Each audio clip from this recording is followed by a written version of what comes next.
नमस्कार, आदाब। Crime petrol dial 100 में आप सबका स्वागत है। आवाज उठाने का हौसला आसान नहीं होता। दुनिया में मजबूर की आह तक कुचल दी जाती है और साहस से पिंजरा तोड़ने वाले भी कभी कभी अपनी नियति नहीं बदल पाते।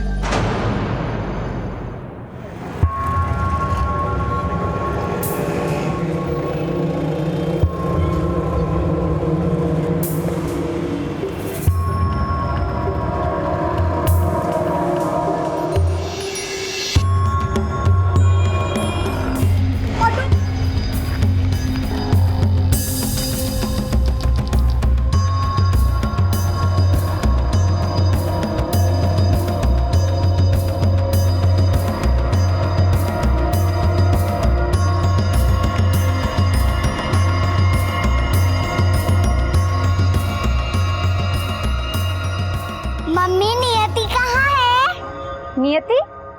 कहाँ चली गई नियति? अरे नियति, नियति, पकड़ी गई नियति। मम्मा, बाय टीचर। मम्मी, आज हम लोग ने एप्पल और एंट की स्टोरी सुनी। हाँ जी? ओह, तो बेटी भी पैदा कर ली। एक्सक्यूज मी, आप होती कौन है मुझसे ये सवाल करने वाली? भूलने का नाटक कर रही हो या सच में याददाश्त चली गई है?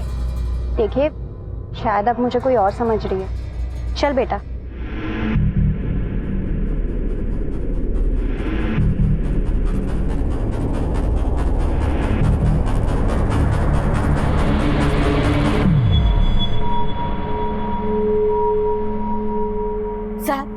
साहब, कुमार साहब, कछु पता लगा हमरी मुन्नी का?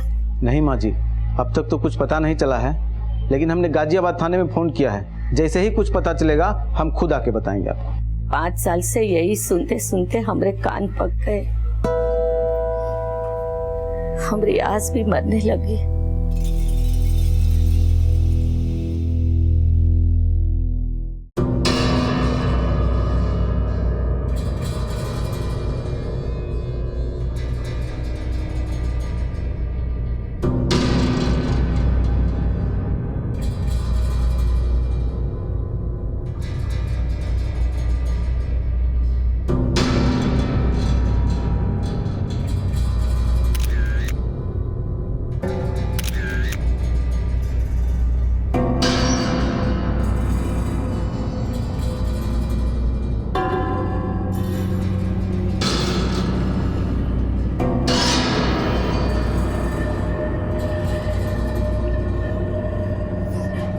भैया, नारियल पानी कैसे दिया? भाभी ये 30 का एक है। 30। अच्छा, वो वाला 40 का एक। ठीक है, वो वाला दे दो। कितना दो अभी? 4। ठीक है।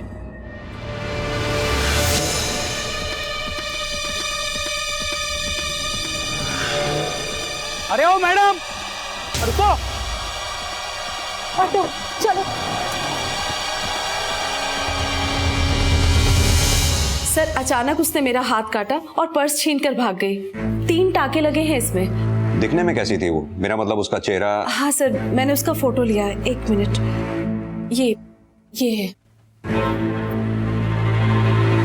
मनीष, सर्कुलेट कराओ ये। सर, कहाँ हुआ था ये सब कुछ? वैशाली, सेक्टर 7 के मार्केट के पास। लेकिन उस मार्केट में तो काफी चहल पहल रहती है। किसी ने पकड़ने की कोशिश नहीं की उसे? हाँ सर, लेकिन उसके हाथ में चाकू था। कौन हिम्मत करता?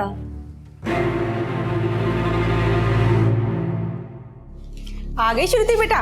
नहीं नानी, आज मैं मम्मी को पानी पिलाऊंगी क्योंकि मम्मी मुझे रोज आइसक्रीम खिलाती है। अच्छा, थैंक यू।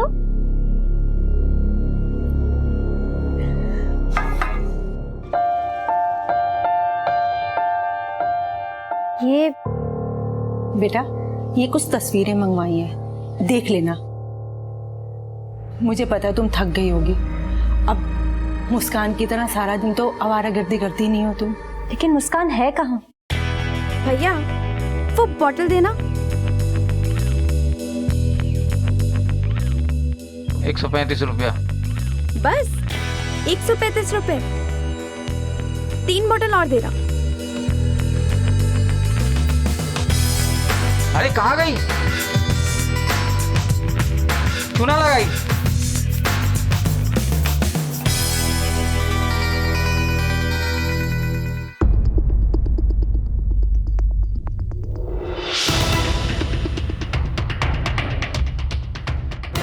हाँ साहब, ये मैडम तो रोज मेरे पास आती है, यहाँ अपनी बेटी को आइसक्रीम दिलवाती है साहब। इसकी बेटी भी है? हाँ साहब, वो उस गली में साहब, वो है ना अपना बच्चों का वो क्रच। हाँ हाँ, शायद वहाँ इसकी बेटी जाती है। अरे जब संभलती नहीं है तो इतनी शराब पीती क्यों है? तू नहीं तो संभाला है इसको, वरना मैं तो कब की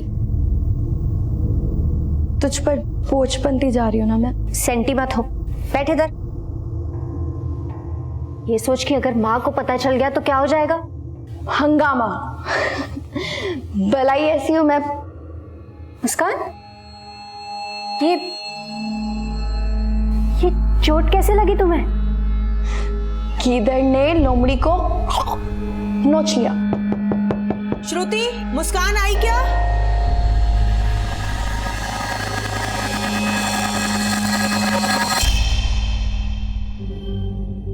माँ, वो फोन आया था उसका, कह रही थी कि 1 आध घंटे में आ जाएगी। नाक में ना दम करके रखा इस लड़की ने। इस बार तो मैं उसे घर के अंदर बंद करके ही रखूंगी।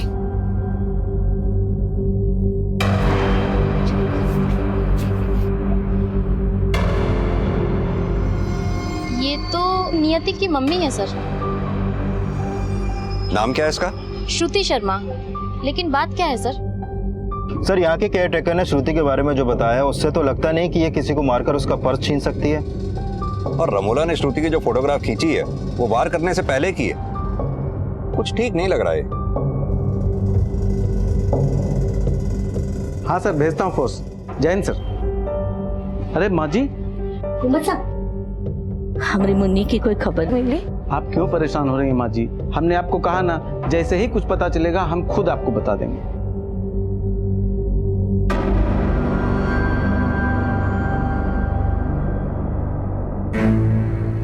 कुछ पता चला क्या? हाँ, उसका एड्रेस मिला है, हम वहाँ पे। एड्रेस मिला? कहाँ रहती है वो?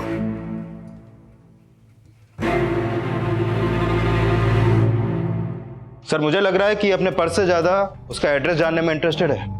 मुझे भी ऐसा ही लगता है। जैसे रमोला श्रुति को जानती हो, एक काम करते हैं, श्रुति के पास चलते हैं, पता करते हैं श्रुति इस औरत के बारे में क्या कहती है। नहीं नहीं, श्रुति ऐसा नहीं कर सकती। एक बार के लिए अगर आप ये बात मुस्कान के लिए बोलते तो मैं मान भी सकती थी, पर श्रुति। ये मुस्कान कौन है?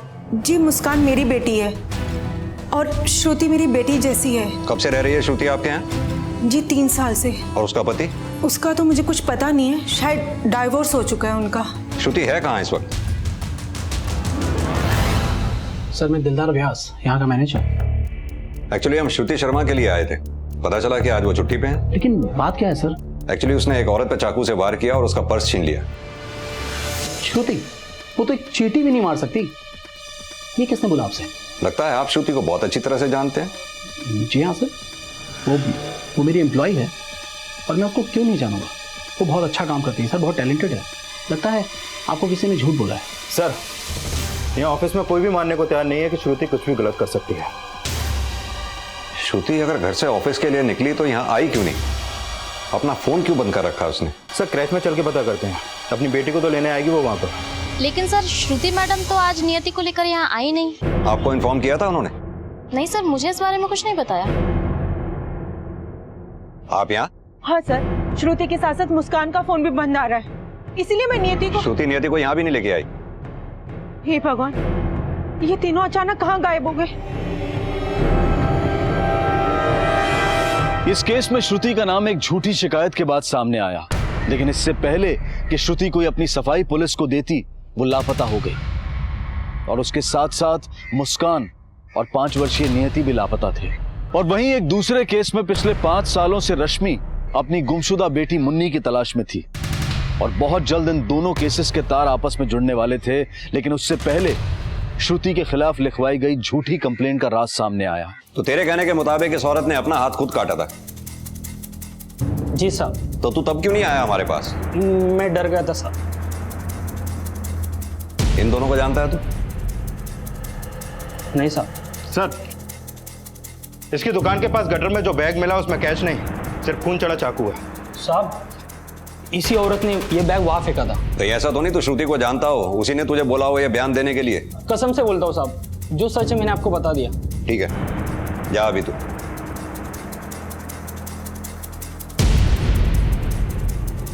सर मुझे लग रहा है कि ये सच बोल रहा है। रमोला शुरू से ही मुझे चालाक नजर आ रही है। कहीं ऐसा तो नहीं श्रुति, नियति, मुस्कान इन तीनों को गायब करने में रमोला का ही हाथ हो और झूठी कंप्लेंट लिखवाना उसकी कोई चाल? सर मैं भला क्यों किसी को गायब करवाऊंगी? रमोला जी, नारियल पानी वाले ने हमें बताया कि आपने अपने आप को खुद जख्मी करके अपना पर्स और चाकू गटर में फेंक दिया था। वो अब आपके फिंगरप्रिंट्स लें या आप खुद सच बताएंगी? हाँ सर, मैंने झूठी कंप्लेंट लिखवाई थी। क्यों? वो मैं आप लोगों के जरिए श्रुति तक पहुंचना चाहती थी। वो क्यों? श्रुति मेरी बेटी है सर। व्हाट? श्रुति आपकी बेटी है? हाँ सर, 5 साल से उसे तलाश कर रही थी। थोड़े दिन पहले ही वो मुझे मिली। जब मैंने उससे मिलने की कोशिश की तो उसने मुझसे अनजानों जैसा बर्ताव किया। चल बेटा, माँ हूं तेरी, कलेजे से लगाने के बजाय अजनबियों जैसा व्यवहार कर रही है मेरे साथ। अजनबी तो आपने मुझे कर दिया है। तब माँ का कलेजा कहाँ था? जब अपनी बेटी अपनी माँ की ममता और विश्वास के लिए तरस रही थी। तो ना मुझे 2 थप्पड़ मार ले, पर मुझे पराया मत कर प्लीज श्रुति। अब मैंने अपने रास्ते बदल लिए। मेरा आपसे कोई नाता नहीं है। बिना हाथ उठाए मेरे मुंह पर तमाचा मारकर चली गई वो। लेकिन ऐसा क्या हुआ था जो श्रुति आपकी ममता को कोस रही थी? वो लड़की थी सर, और हम चाहते थे कि वो अपनी मर्यादा में रहे। ऐसी क्या मर्यादा तोड़ी थी उसने?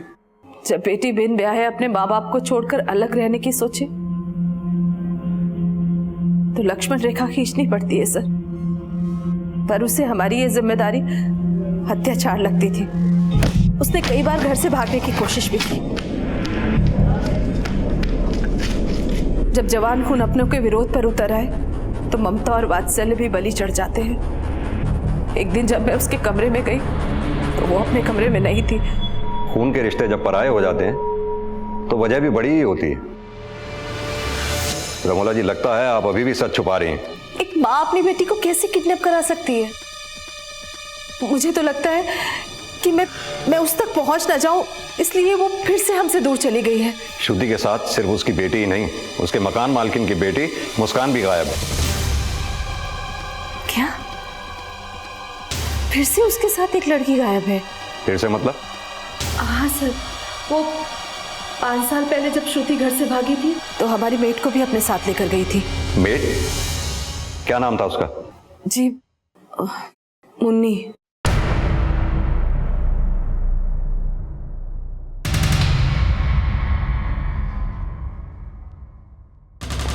सर मुझे लगता है ये औरत जरूर कुछ छुपा रही है। पता करो ये 5 साल पहले श्रुति के भागने की वजह क्या थी और इनकी मेड मुन्नी के लापता होने का राज भी। हेलो, ठीक है। तो श्रुति और मुस्कान का फोन कल सुबह 11 बजे तक लोनी बॉर्डर पर लालबाग में एक्टिव था और उसके बाद दोनों का फोन बंद हो गया। लालबाग? पूछताछ में पता चला था कि वो वहां पर ऑटो में आती जाती थी। मैं लालबाग जाकर ऑटो स्टैंड पर पूछताछ करता हूँ, तब तक तुम उनके कॉल रिकॉर्ड से ये पता लगाओ क्या कोई लालबाग में ऐसा था जहाँ श्रुति और मुस्कान का आना जाना हो। सर इन तीनों को मैंने मालीवाला से अपने ऑटो में बैठाया था और यहीं पे छोड़ा था।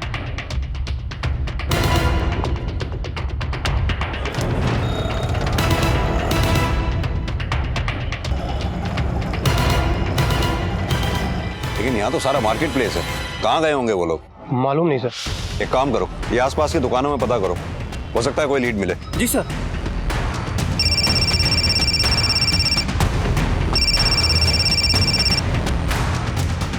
हाँ मनीष। सर दोनों के कॉल रिकॉर्ड चेक किए लेकिन लालबाग का कोई भी कांटेक्ट नंबर सामने नहीं आया और रमोला की फोन लोकेशन भी तब लालबाग की थी। रमोला ने भी यही कहा था कि मुन्नी के लापता होने में श्रुति का ही हाथ था। हो सकता है रमोला सही हो, श्रुति की छवि वाकई दागदार हो। श्रुति का अतीत रहस्यों से भरा हुआ था और जो बातें अब तक सामने आई थी उन्होंने श्रुति के चरित्र पर कई सवालिया निशान खड़े किए थे। मुन्नी की गुमशुदगी के पीछे भी श्रुति का हाथ होने का बयान सामने आया और यह भी संदेह खड़ा हुआ कि मुस्कान जिस अपराध का शिकार हुई थी उसमें भी श्रुति की कोई भूमिका है। लेकिन श्रुति की जिंदगी के रहस्यों में कुछ राज 5 वर्षीय नियति से भी जुड़े हुए थे और धीरे धीरे ये केस एक ऐसी नियति की तरफ बढ़ रहा था जिसमें माँ और ममता सबसे ज्यादा आहत होने वाले थे। 5 साल से आंखें तरस गई हमरी मुन्नी को देखने के लिए। और कितनी परीक्षा लोगे, कोई तो खबर भिजवाओ हमारी मुन्नी की। आपको अंदाजा है वो लोग लालबाग क्यों गए? जी नहीं सर। श्रुति के पास्ट के बारे में कितना जानती हैं आप? उसका पति कौन था, उसका नाम? जब श्रुति 3 साल पहले यहाँ पर पेइंग गेस्ट बनकर आई थी तब वो अकेली थी। और उसका पति? सर मैंने उसे सिंदूर और मंगलसूत्र पहने हुए कभी भी नहीं देखा। करीबन 2 साल पहले वो नियति को लेकर आई थी और उसने मुझे बताया कि नियति उसकी बेटी है। आपको कभी नहीं लगा कि श्रुति आपसे झूठ भी बोल सकती है? जैसा आप सोच रहे हैं ना, श्रुति वैसी नहीं है। वो मुझे अपनी माँ मानती है और मुस्कान को अपनी बहन। सर मुझे लग रहा है कि वो तीनों किसी मुसीबत में है। सर, श्रुति के कमरे से ना तो उसके पति का कोई क्लू मिला है और ना ही नियति का बर्थ सर्टिफिकेट, लेकिन ये कुछ फोटोग्राफ्स मिले हैं। सर ये फोटोग्राफ्स मैंने श्रुति को दिए थे। क्यों? दरअसल मैं मुस्कान के लिए लड़का देख रही थी, इसीलिए मैंने श्रुति को फोटोग्राफ्स दिए थे। नियति के क्रच में पता करो, हो सकता है एडमिशन के समय श्रुति ने नियति का बर्थ सर्टिफिकेट जमा कराया हो। वहां से हमें नियति के फादर का पता चल सकता है। तब तक मैं श्रुति के ऑफिस जाकर पूछताछ करता हूँ, हो सकता है वहां श्रुति के अतीत के बारे में कुछ पता चले। सर, एक तरफ पुलिस श्रुति के अतीत से जुड़े राज जानने की कोशिश कर रही थी, वहीं दूसरी तरफ श्रुति अपने अतीत, वर्तमान और भविष्य सबसे मुक्त हो चुकी थी। उसके साथ साथ मुस्कान की भी हत्या कर दी गई और नियति अपनी माँ और मौसी की लाशों के बीच मासूम सिसकियां भर रही थी। लेकिन ये दिल दहला देने वाला मंजर खड़ा किसने किया था? पुलिस इस सवाल के जवाब से अभी कोसों दूर थी। फिलहाल वो इस रहस्य की पड़ताल कर रही थी कि आखिर नियति का पिता था कौन। सर, ज्वाइनिंग के वक्त एजुकेशन सर्टिफिकेट लिया जाता है और उसमें पेरेंट्स का नाम होता है, पति का नहीं। श्रुति आपके यहाँ 4 साल से काम कर रही थी, उसने कभी भी अपने पति का जिक्र या उसके बारे में कुछ? सर, कभी वो अपने पास्ट के बारे में किसी से बात नहीं करती थी। हूँ मैं क्या, यहाँ पे कोई भी एम्प्लॉय ये मानने को तैयार नहीं होगा कि उसका कोई पति भी हो सकता है। मतलब सर, श्रुति का पति होगा, लेकिन कभी श्रुति ने उस बारे में हमसे बात नहीं की। श्रुति को ऑफिस के अंदर या बाहर कभी किसी से मिलते हुए देखा हो आपने? सर, वो अपने में बहुत रिजर्व रहती थी, काम में बहुत अच्छी थी और हमारे लिए तो वो एक परफेक्ट एम्प्लॉय थी। और मुस्कान, वो भी तो आपके यहाँ एम्प्लॉय थी। हाँ सर, श्रुति ने उसको रिकमेंड किया था। सर, वो 1 नंबर की काम चोर थी। कैसी काम चोरी करती थी? सर, उसको तो पहले कोई काम आता नहीं था। अगर कोई उसको सिखाता था तो उसे बिगड़ जाती थी। वो सिर्फ अपनी सैलरी के लिए दिन भर रही थी।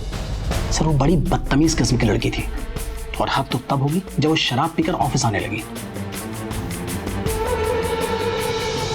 सर, श्रुति ने कई बार उसको बचाने की कोशिश की।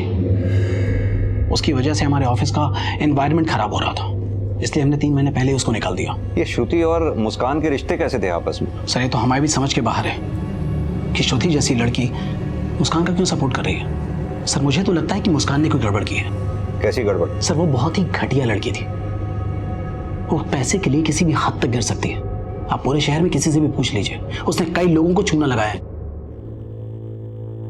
सर, मैंने क्रैच में पता किया कि श्रुति ने वहां नियति का बर्थ सर्टिफिकेट नहीं बल्कि एफिडेविट दिया था, जिसमें लिखा था कि नियति का बर्थ सर्टिफिकेट खो गया है, लेकिन एफिडेविट भी फेक है और उसके एडमिशन फॉर्म में भी उसके पिता का नाम नहीं लिखा गया। सर, कहीं ऐसा तो नहीं श्रुति किसी को भी बताना ना चाहती हो कि नियति का बाप है कौन?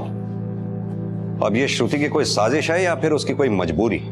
सर, हो सकता है कि श्रुति का 5 साल पहले किसी लड़के के साथ अफेयर हो और उसके पेरेंट्स की नाराजगी की वजह यही हो कि वो बिन ब्याह मां बन गई, फिर वो घर से भागी और उसके बॉयफ्रेंड ने उसे धोखा दे दिया।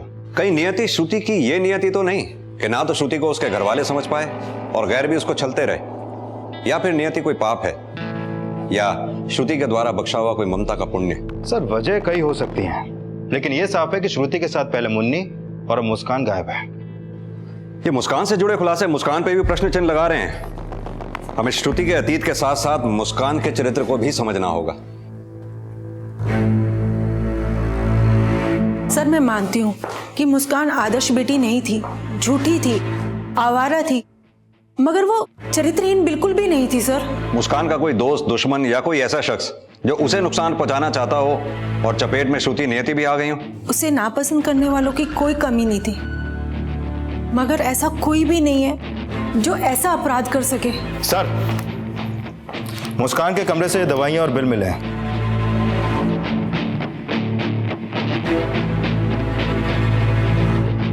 उन तीनों के लापता होने से एक दिन पहले श्रुति, नियति, मुस्कान में से किसी को चोट लगी थी? जी नहीं सर। तो फिर ये पेन किलर्स आपके यहाँ कैसे? मधु जी, आप हमसे कुछ छिपा तो नहीं रही है ना? नहीं सर, मुझे तो खुद समझ नहीं आ रहा कि अचानक ये सब हो क्या रहा है।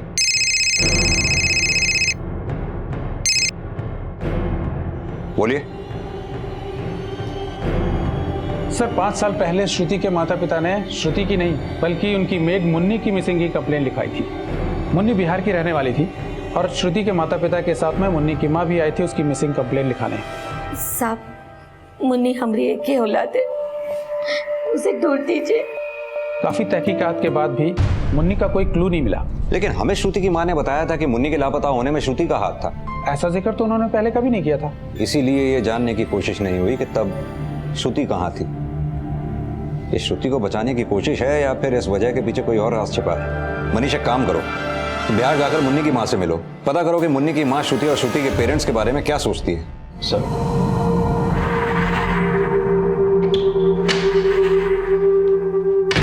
कुमार साहब, हमारे मुन्नी की कोई खबर लाएगा? माँ जी, ये गाजियाबाद पुलिस थाने से आए हैं। मुन्नी जिन लोगों के यहाँ काम करती थी उसके बारे में कुछ पूछताछ करना चाहते हैं। बहुत अच्छे लोग हैं साहब, मेरी मुन्नी को तो अपनी बेटी की तरह मानते थे। अच्छा, उनकी अपनी भी एक बेटी थी श्रुति, उसके बारे में कुछ जानती हैं आप? मुन्नी अक्सर उसकी बातें करती थी, लेकिन साहब वो भी लापता हो गई थी। वो कब लापता हुई?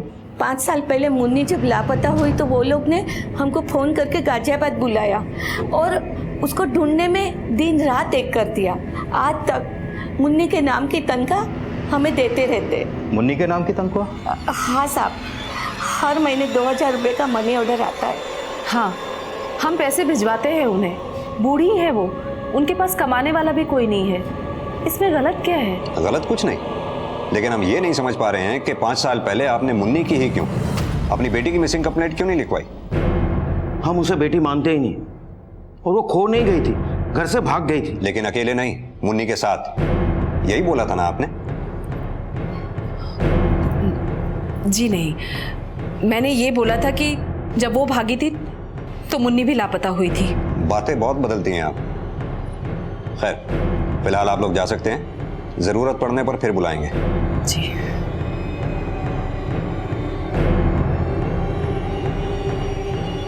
सर, क्या लगता है मुन्नी इनके षड्यंत्र का शिकार हुई या श्रुति के? इसका जवाब तो श्रुति से ही मिलेगा कि वो अब भी कोई षड्यंत्र रच रही है या किसी षड्यंत्र का शिकार हो रही। सर, मैंने श्रुति और मुस्कान के मैनेजर दिलदार के कॉल रिकॉर्ड चेक किए हैं। इसमें ऐसा बहुत कुछ है जो हमसे छुपा रहा है। श्रुति मेरी एम्प्लॉय थी और मेरी रोजाना उससे फोन पर बात भी होती थी, लेकिन उसका कतई मतलब नहीं है कि मैंने उसका किडनैप किया हो। गायब तो मुस्कान भी है, उससे भी तुम्हारी रोज फोन पे बातें होती थी। सर, वो मुझे फोन किया करती थी। लेकिन 6 अक्टूबर को जब श्रुति और मुस्कान का फोन लाल बाग में बंद हुआ तो तुम्हारे फोन की लोकेशन भी लाल बाग की थी। चक्कर क्या है? क्या जरूरत थी उस लड़की से मिलने की? मुसीबत के सिवा उसने कुछ दिया है? उसके वजह से 5 साल से रोज पुलिस स्टेशन के चक्कर काट रहे हैं हम। और 5 साल से एक माँ अपनी बेटी से मिलने के लिए भी तो तरस रही है। उसका क्या, वो जैसी भी है तो हमारी बेटी ही ना। खबरदार, जो उसे बेटी कहा तो दोबारा मेरी मर्जी के खिलाफ गई तो उसकी तरह तुझसे भी नाता तोड़ लूंगा मैं। और सिर्फ 6 अक्टूबर को ही नहीं, तुम्हारे फोन की लोकेशन ऑफिस आवर्स के अलावा श्रुति के फोन के लोकेशन से मैच होती है। क्या चक्कर था तुम्हारा श्रुति के साथ? सर, जैसा आप सोच रहे हैं वैसा कुछ भी नहीं। तो फिर कैसा है मैनेजर साहब, तुम ही बता दो। मैं श्रुति से प्यार करता था, लेकिन कभी उससे कहने की हिम्मत नहीं जुटा पाया और श्रुति ने भी कभी इंटरेस्ट नहीं दिखाया। सर, मैं सिर्फ उसका पीछा करता था, उसको देखे बिना रहा नहीं जाता था। मैं किसी न किसी तरह उससे मिलने के बहाने ढूंढा करता था। अच्छा? मैं सच बोल रहा हूँ सर। मैंने 6 अक्टूबर को भी उसको लिफ्ट देने के बहाने उसके घर के पास गया, लेकिन वहाँ नियति और मुस्कान भी थी। उन तीनों ने ऑटो पकड़ा और फिर मैं उस ऑटो का पीछा करने लगा। लालबाग जाके उन्होंने ऑटो छोड़ दिया और मुझे कार पार्किंग की कोई जगह नहीं मिली और श्रुति क्रॉसिंग से मुड़ गई थी। मैंने वहीं खड़े होकर तकरीबन 1 घंटे तक उसका इंतज़ार किया कि वो वापस आए, लेकिन वो वापस नहीं आई। तो फिर मैं वहाँ से चला गया था। चलो माना कि तुम सच बोल रहे हो, लेकिन श्रुति और मुस्कान लालबाग गए क्यों? मुझे क्या पता सर। किसी से उनको मिलते देखा वहां? नहीं सर। तुम पिछले 1 साल से श्रुति का पीछा कर रहे हो। क्या कभी इस दौरान किसी ऐसे आदमी को श्रुति से मिलते देखा हो जो श्रुति को नुकसान पहुंचा सकता हो? हाँ सर, करीब 1 हफ्ते पहले श्रुति एक आदमी से मिली थी। वो आदमी श्रुति को डांट रहा था और उसने उसको थप्पड़ भी मारा था। मैं उनकी बात सुन नहीं पाया, लेकिन हाँ, कोई बात जरूर थी सर। कौन था वो? मेरा मतलब दिखने में कैसा था वो? आप श्रुति से मिले थे ये मान लिया, लेकिन अब आप भी ये भी मान लो कि श्रुति को आपने ही। सर आप जैसा सोच रहे हैं वैसा कुछ भी नहीं सर। मैं तो सिर्फ इसलिए मिला था कि मुझे रमोला ने कहा था कि वो अभी इसी शहर में है और मैंने श्रुति से कह दिया कि वो अब हमारे घर में घुसने की सोचे भी ना। कहीं ऐसा तो नहीं कि रमोला श्रुति को घर लाना चाहती थी और आपने इसी खुंदक में? सर मैंने कुछ नहीं किया और आप भी उसे अच्छा समझने की भूल ना करें। लेकिन उसके बुरा होने का कोई सबूत तो दो। उसका किसी से रिश्ता था, वो घर छोड़ के क्यों भागी? नियति किसकी बेटी है? कुछ तो बोलो। सर मैं बस इतना जानता हूँ कि मैंने अपनी इज्जत बचाने की बहुत कोशिश की, लेकिन वो हमारे मुंह पे कालिक पोतकर भाग गए और 24 घंटे बाद हमने सिर्फ मुन्नी की मिसिंग रिपोर्ट लिखवाई। 24 घंटे तक उन्होंने मुझे भी कमरे में बंद रखा। वो इतना गुस्से में थे कि घर में तोड़फोड़ करते रहे। ठीक है, आप जा सकती हैं।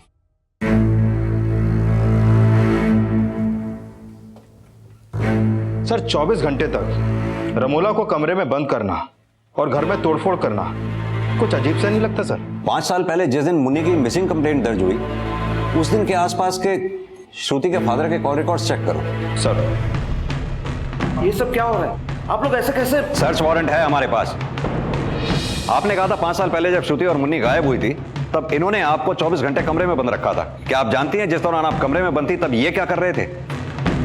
मुन्नी की मिसिंग कंप्लेंट लिखवाने के 1 दिन पहले आपने सीमेंट और टुकड़ियों का ऑर्डर दिया था। क्या मैं जान सकता हूं क्यों? सर घर के बैकयार्ड में इसका जवाब मिल गया है।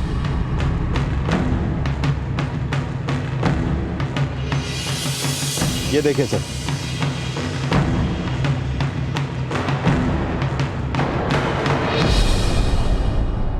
ये पैच कैसा है? सर आपको कुछ गलतफहमी। ठीक है, तो फिर गलतफहमी दूर कर लेते हैं। मनीष, खुदवाओ उसे।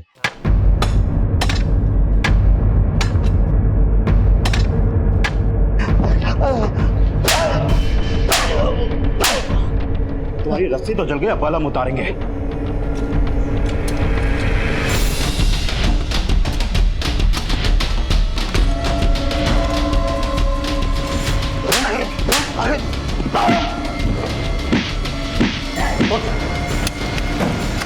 एक मिनट बोल।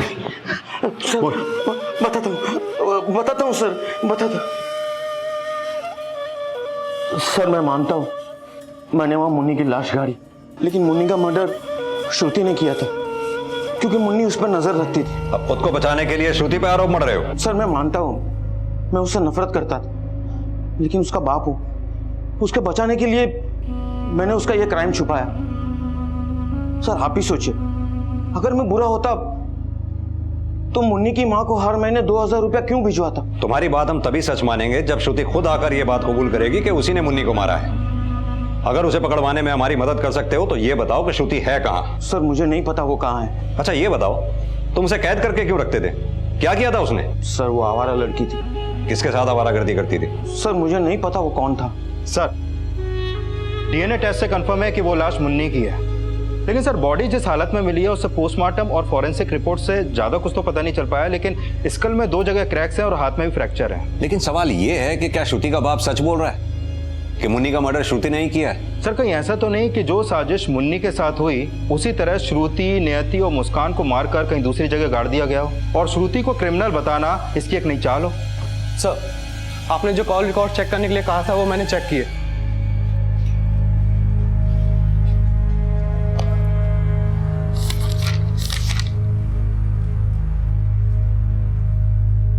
मेरा शक सही निकला। लेकर आओ उसे।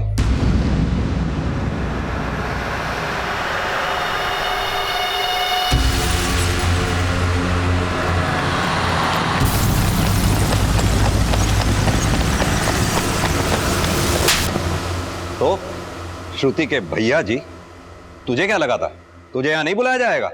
23 मई 2011 की रात जब मुन्नी का मर्डर हुआ और श्रुति घर से भागी, उसी रात तूने 9 बजे अपने नोएडा के हॉस्टल से चेकआउट किया। तेरी फोन के लोकेशन के मुताबिक उस रात तू घर गया। अब तू खुद बता तूने वहां क्या कांड किया?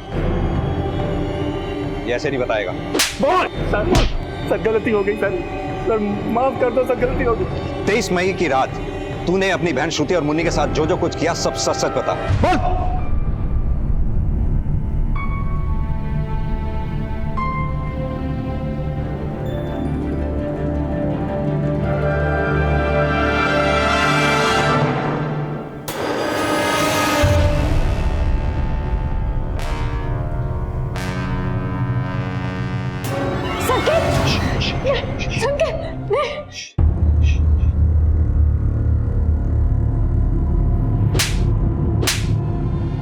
तू भाई नहीं राक्षस है जिसने अपनी बहन श्रुति को नहीं छोड़ा, मेड को कहां छोड़ा होगा? अब सीधी सीधी तरह से बता कि 23 मई की रात तूने क्या कांड किया? बोल। उस रात मैं बहुत नशे में था, चुपचाप अपने घर में घुसा। फिर उसके बाद मैं अपनी मेड के पास गया और उसके साथ सर, लेकिन उसने मुझे रोकने की कोशिश की। फिर मुझे कुछ समझ में नहीं आया कि मैं क्या करूं, लेकिन पापा ने मुझे बचा लिया। और सर, मैं और पापा मुन्नी को घर के बैकयार्ड में ले गए और इसी मौके का फायदा उठाकर श्रुति घर से भाग गई। वो मेरा बेटा है सर, मैं उसे नहीं बचाता तो और किसे बचाता? पहले तुमने बोला श्रुति को बचाने के लिए तुमने ऐसा किया, क्यों? तो तुम ये भी जानते होंगे तुम्हारा बेटा संकेत अपनी बहन श्रुति को मोलेस्ट करता था। क्या? अच्छा ही किया श्रुति ने जो तुम जैसे लीचड़ लोगों का घर छोड़कर भागी। लेकिन तुम लोगों की नफरत इतनी गहरी थी कि 5 साल बाद भी उसका पीछा नहीं छोड़ा। बोलो, श्रुति, नियति और मुस्कान के साथ तुमने क्या किया है? सीधी तरह से बताओ, नहीं तो। सर मैं सच कहता हूं, मैंने उनके साथ कुछ नहीं किया। मुझे नहीं पता वो लोग कहां हैं। संकेत और अमन 5 साल पहले हुई मुन्नी की हत्या के सारे राज खोल चुके थे, लेकिन श्रुति, मुस्कान और नियति जिस अपराध का शिकार हुए थे, इस राज का कोई भी सिरा ढूंढने में पुलिस अब तक नाकाम रही थी। और ये सवाल भी अभी तक वैसा ही बना हुआ था कि नियति का पिता कौन था। अगर इन बाप बेटे ने इन्हें किडनैप नहीं किया तो फिर श्रुति, नियति, मुस्कान के साथ हुआ क्या है? कहीं ऐसा तो नहीं इस सवाल का जवाब नियति के बाप से जुड़ा हो? हेलो,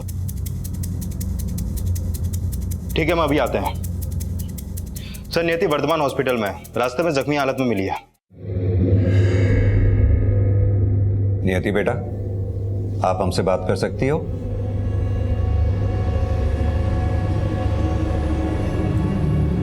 बेटा, आपका एक्सीडेंट कैसे हुआ?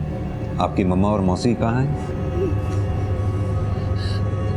जो भी हुआ ना, वो अंकल को सब सच सच बता दो। हाँ,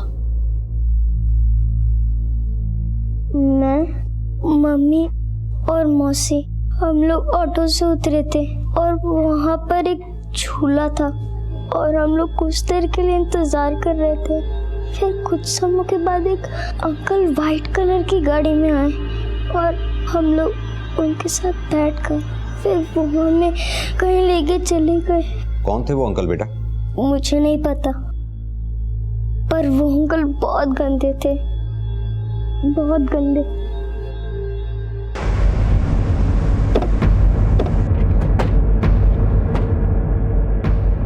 सर वो देखिए, वो लगा मेला। नियति ने भी यही कहा था, उसे किसी स्टोर में रखा गया था। हो सकता है गोडाउन हो। मनीष, पता करवाओ जरा। सर,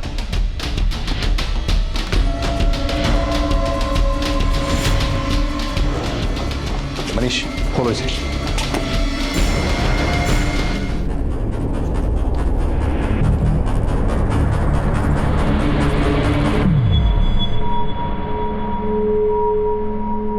सर, मैंने अपने गड्ढे खुद खोदे। उस मुस्कान ने खुद अपने जाल में फंसाया मुझे। वो मेरे कोचिंग सेंटर में आती थी, वो मुझे अपना प्रेमी बनाना चाहती थी। ऐसा बहका मैं कि ओखली में सर दे बैठा। प्रेग्नेंट क्या हुई, वो गले की हड्डी बन गई थी।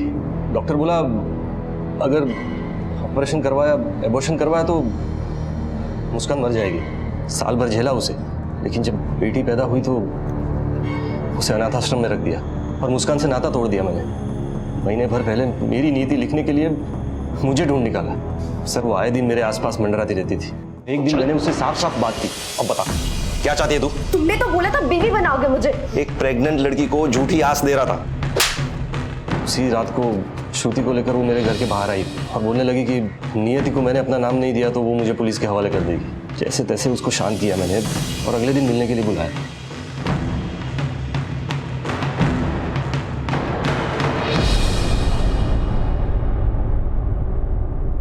मैं एक शादीशुदा आदमी हूँ, बच्ची है, बीवी है।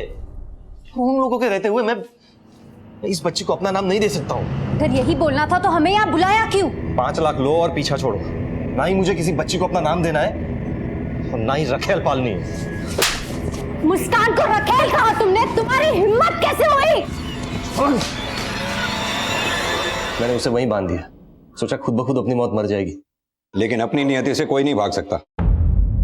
तुम अपनी बेटी नियति को अपना नाम तो नहीं दे पाए, उल्टा उसकी माएं छीन ली।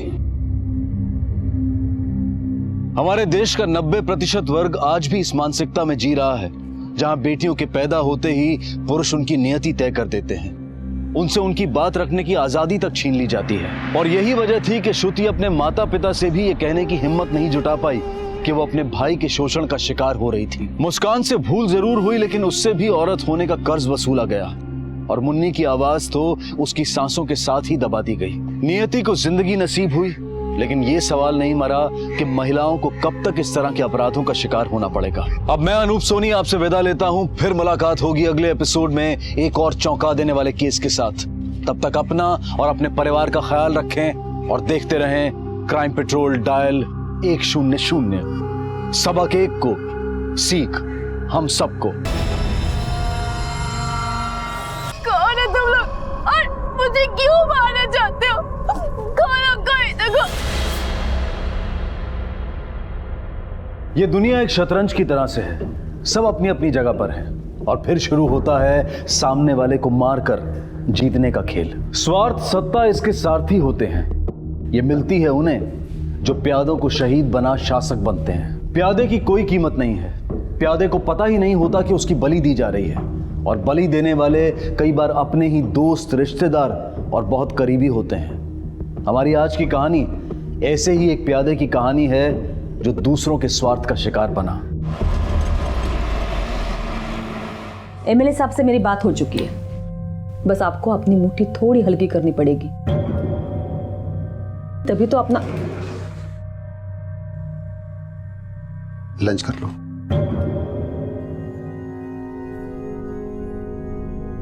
लगा, तभी तो अपना काम बनेगा ना। सबको कुछ ना कुछ तो मिलना चाहिए ना सर, तभी तो कॉम्प्रोमाइज का फायदा होगा। मैं खा लूंगी खाना, आप जाओ। वो मैं पूछ रहा था कि स्वरा को कहीं भेजा है? 3 घंटे पहले मंदिर गई थी अंकित के साथ, अभी तक वापस नहीं आई।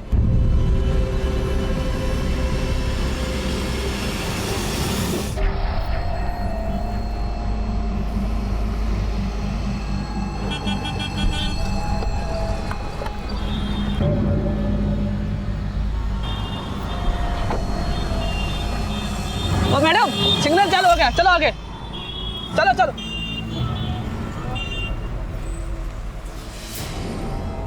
पता नहीं कहाँ गई होगी। स्वरा से बात हुई क्या? नहीं, उसके साथ कुछ बात नहीं हुई मेरी। कसो होनार, हाँ? छोचले करने से फुर्सत मिलती है तुम्हें कभी? हाँ? अरे भाई बहन के कुछ पड़ी है कि नहीं तुम्हें? मुझे क्लास के लिए देर हो रहा है। अरे नहीं लग रहा है, स्वरा का फोन अभी भी ऑफ आ रहा है। कैसे लगेगा? हाँ? कैसे लगेगा? जैसा बाप वैसी बेटी। पता नहीं मंदिर के बहाने कहाँ चली गई है।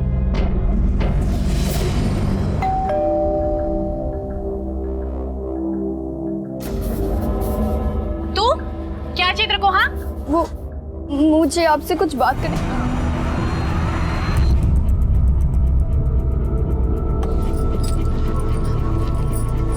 स्वरा आई थी, अंकित भी था, पार वो रुकी नहीं, भगवान के दर्शन किए और चली गई। कुछ बताया आपको कहाँ जा रही है? कुछ बताया नहीं। दिमाग तो सही है ना आपका? इन्हीं को बता के जाएगी वो। चल निकल यहाँ से, निकल निकल। निकल। इस बात छोड़ रही हूँ, अगली बार मेरे घर के आसपास नजर आई ना, मैं जान से मार दूंगी। आप मेरी बात तो समझिए, आप मुझे गलत समझ रही है। मुझे कुछ सुनना समझना नहीं, निकल यहाँ से। यहाँ दोबारा नजर आई ना, मैं यही गाड़ दूंगी। मेरी बात तो सुनिए, मेरी बात तो सुनो।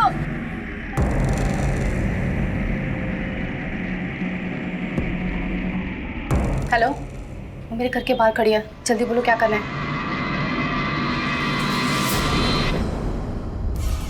जी सर, जरूर। जय हिंद सर। एमएलए साहब का फोन था। अगर आप लोग अप्रोच नहीं भी लगाते तब भी हम आपका काम करते हैं। शिरके, स्वरा और अंकित की फोटो सारे पुलिस स्टेशन में सर्कुलेट करवा दो। आपको किसी पे शक है? कोई ऐसा है जिसकी आपसे दुश्मनी हो या आपके बच्चों से? नहीं सर।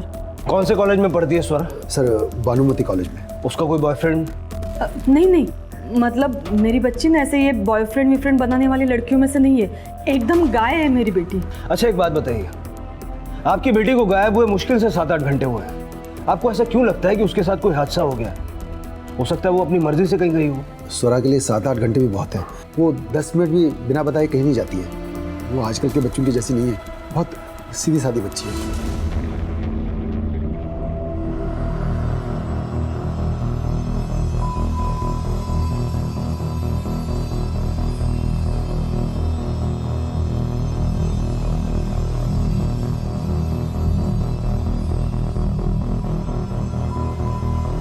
क्या चाहिए आपको?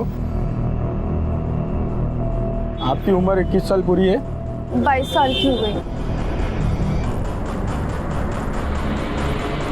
अगर वो सीधी है तो फिर टेढ़ा कौन?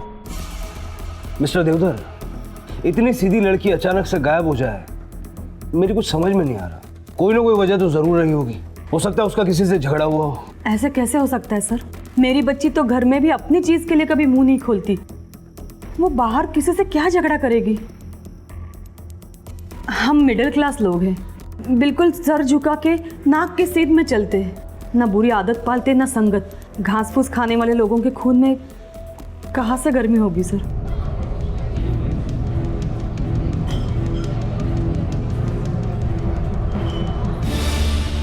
मैम आपको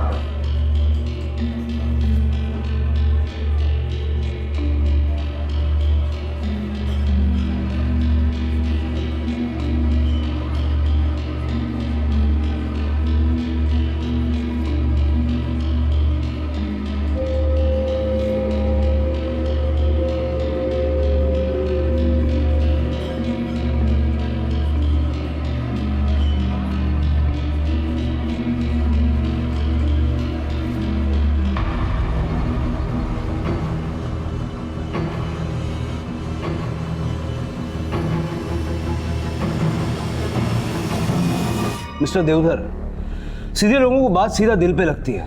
हो सकता है ऐसी कोई वजह हो और वो अपनी मर्जी से घर छोड़ के गई हो।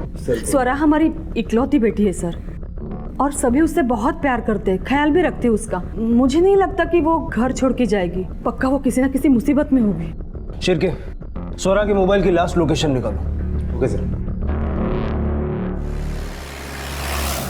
स्वरा को जानते हैं आप? मैं क्या साहब, यहाँ पे हर एक इंसान उसे जानता है। हर रोज मंदिर में आती है। बहुत ही प्यारी और सीधी बच्ची है।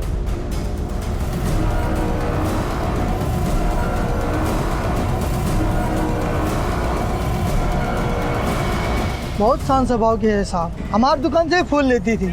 क्या आज आई थी? हाँ साहब, आज आई थी। रोज की तरह अच्छी भली दिख रही थी, पर जाते समय दुखी लग रही थी। रोते हुए गई। और हाँ साहब, चेहरे पे मार का निशान भी था। तुमने पूछा ना उसको कि क्या हुआ है? आवाज दी थी साहब, पर वो रुकी नहीं।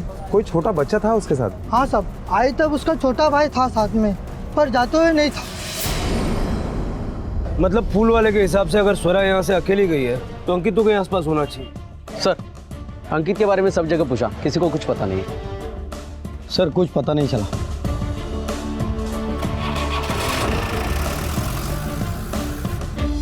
आपके बच्चों में कोई सिबलिंग राइवलरी है? मेरा मतलब है कोई मनमुटाव?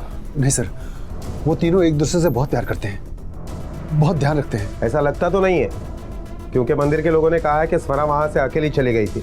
उसके साथ काफी मारपीट भी हुई थी। उसके बाद उसने अपना फोन स्विच ऑफ करके रखा और अपने छोटे भाई को वहां मंदिर में अकेला छोड़कर चली गई।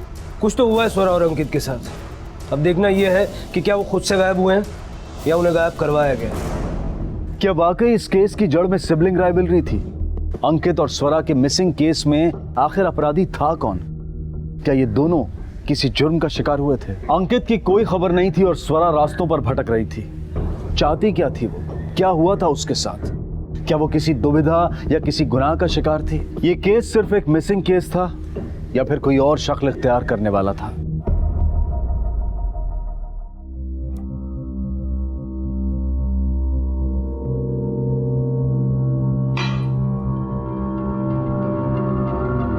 बोलो बेटा, जो बोलना है बोलो। 15 मिनट से तुम गुमसुम बैठी हो, बोलो क्या बात है? ठीक है, कोई जल्दी नहीं, जब तुम कंफर्टेबल हो जाओगी तब बताना। तुम बैठो, मैं आता हूं।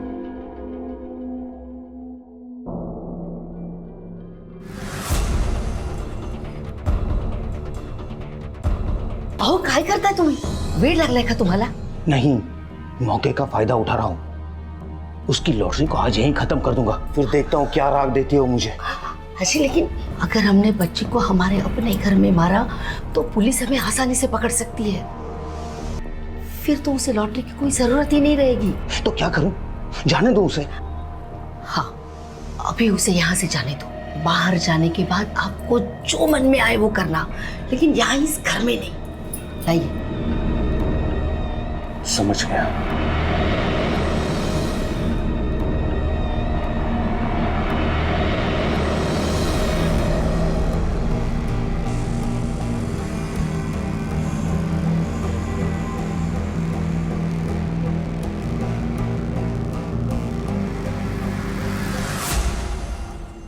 सर, किसी भी पुलिस स्टेशन से कोई अपडेट नहीं है। Bus depot, railway station, hospital, कहीं से कोई इन्फॉर्मेशन नहीं मिली। फिर भी मैंने स्वरा और उसके भाई अंकित की फोटोज और स्वरा के स्कूटी के डिटेल्स, मतलब कलर, नंबर, सारे पुलिस स्टेशन में सर्कुलेट करवा दिया, लेकिन कोई अपडेट नहीं है। और कॉल डिटेल्स? सर, अब तक नहीं मिले, लेकिन थोड़े टाइम में आ जाएंगे। स्वरा के फ्रेंड्स एंड फैमिली का क्या कहना है? सर, वहाँ इंक्वायरी चल रही है। सर, वो 3-4 दिन से कॉलेज ही नहीं आ रही, नहीं तो वो रोज आती थी। सर, वो लड़कियों से बात नहीं करती, लड़कों से क्या बात करेगी? कोई बॉयफ्रेंड था उसका? सर, कॉलेज के सारे लड़के उसे काकूबाई बुलाते थे। कौन अफेयर करेगा उसके साथ? एकदम पढ़ाकू टाइप की सीधी सादी लड़की थी वो, और प्रोफेसर की भी फेवरेट थी। सर, आज के ज़माने में मैंने ऐसा शांत बच्चा कभी नहीं देखा। आंख मूंद कर अपने माँ बाप की बात मानने वाली, अपने टीचर्स की बात मानने वाली लड़की है वो। तुम हो वो मजबूरी जिसने मेरी बेटी से घर छुड़वा दिया। तुम्हारी जिद की वजह से गई वो। गप्पा बसा और मुंह बंद रखो अपना। पता नहीं, तुमने जो कहा मैंने किया। कुत्ते की तरह तुम्हारी हर बात मानी है मैंने। कोई ऐसा नहीं किया, कोई ऐसा नहीं किया। ये सब ना तुम्हारी करतूत की सजा है। सारा पैसा, सारा बिजनेस उस औरत के पीछे लुटा दिया तुमने। अभी तक भिखारी झालो ना। और तुम ये जो बता रहे हो ना स्वरा के पीछे मेरी जबरदस्ती, ये एक आखिरी तरीका है हमें बचने के लिए। मेरी गलती की सजा मुझे दो, मेरी बेटी को नहीं। ये ड्रामा मेरे सामने मत करना। ये बातों में फिक्र दिखाना ना बहुत आसान है। मैं जो कुछ भी कर रही हूँ हम सबके लिए कर रही हूँ। और एक बात याद रखना, अगर स्वरा नहीं मिली ना तो हम सबको कटोरा लेके भीख मांगनी पड़ेगी। मेरी बेटी को बलि चढ़ाने से अच्छा है हम लोग भीख मांग के खाए। एक बार कहा ना मुंह बंद तो मुंह बंद। ये बदतमीज लड़की पता नहीं कहां चली गई है। खुद तो गई और अपने भाई को भी लेके गई है।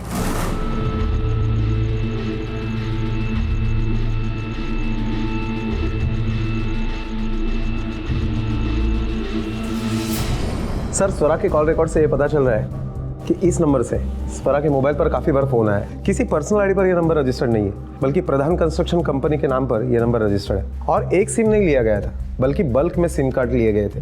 10 बजे ऑफिस खुलता है, उसके बाद इस नंबर के डिटेल्स मिल जाएंगे। ये कंपनी का मालिक कौन? रमाकांत प्रधान और अनुज प्रधान के नाम पर यह कंपनी रजिस्टर्ड है। और ये देखिए सर, स्वरा के मोबाइल से आखिरी कॉल उसके भाई पुष्कर को किया गया था। कैसा रिश्ता था तेरा अपनी बहन के साथ? मतलब कोई झगड़ा, मनमुटाव? नहीं सर, हम दोनों एक दूसरे से बहुत प्यार करते थे। अच्छा, तो तुम्हारे प्यारी बहन ने तुम्हें लास्ट कॉल किया था मंदिर से। देख, सब कुछ सच बता। क्या दिक्कत है तुझे तेरी बहन के साथ? कहाँ छुपाया उसे? कहाँ गायब करके रखा है? सर आप जैसा सोच रहे वैसा कुछ भी नहीं है। मुझे स्वरा ने कॉल किया था ये बात बताने के लिए कि अंकित को घर ले जाओ, बस इतना ही। अंकित भी तो गायब है, मतलब तूने स्वरा और अंकित दोनों को गायब किया? सर मैंने किसी को गायब नहीं किया है। एक्चुअली वो मैं दोस्तों के साथ बाहर जाना चाहता था, इसीलिए मैंने स्वरा को इग्नोर किया। बस मुझे नहीं मालूम था ये दोनों गायब होने वाले हैं। साबित कर सकता है तू सच बोल रहा? सर आप मेरे दोस्तों को पूछो। अगर छुपाने वाली कोई बात नहीं थी तो कल क्यों नहीं बताया? सर मैं बताने वाला था लेकिन आई से डर गया।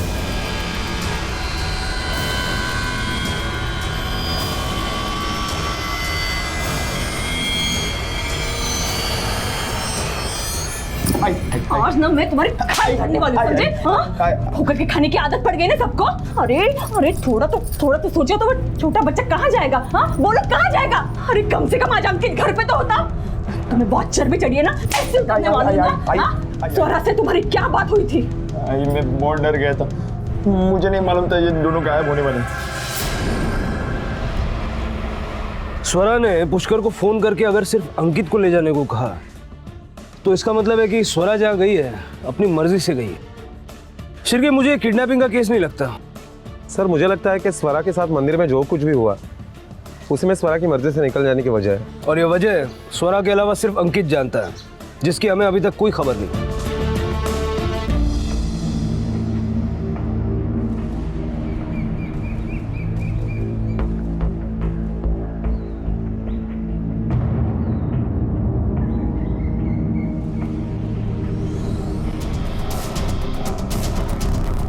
सर अंकित मिल गया। बेटा अंकित अब तो मंदिर में थे ना, फिर फुटपाथ पे कैसे पहुंचे? अंकल ताई ने बोला था कि भाऊ लेने आएंगे, इसलिए मैं मंदिर में ही बैठा था, पर भाऊ लेने नहीं आए। मुझे लगा कि मैं घर चला जाता हूँ, पर मैं रास्ता भूल गया। जब बहुत देर हो गई तो मुझे लगा भाऊ आके गए होंगे, और भाऊ ने आई को कंप्लेंट की कि मैं मंदिर में ही नहीं था, और मुझे लगा कि आई डांटेगी, इसलिए मैं बाहर ही यहाँ वहाँ घूमता रहा। जब आप स्वरा ताई के साथ मंदिर गए तब वहाँ क्या हुआ? कुछ भी नहीं। हम मंदिर गए, ताई ने दर्शन लिए, हम वापस आ रहे थे, फिर वहाँ चले।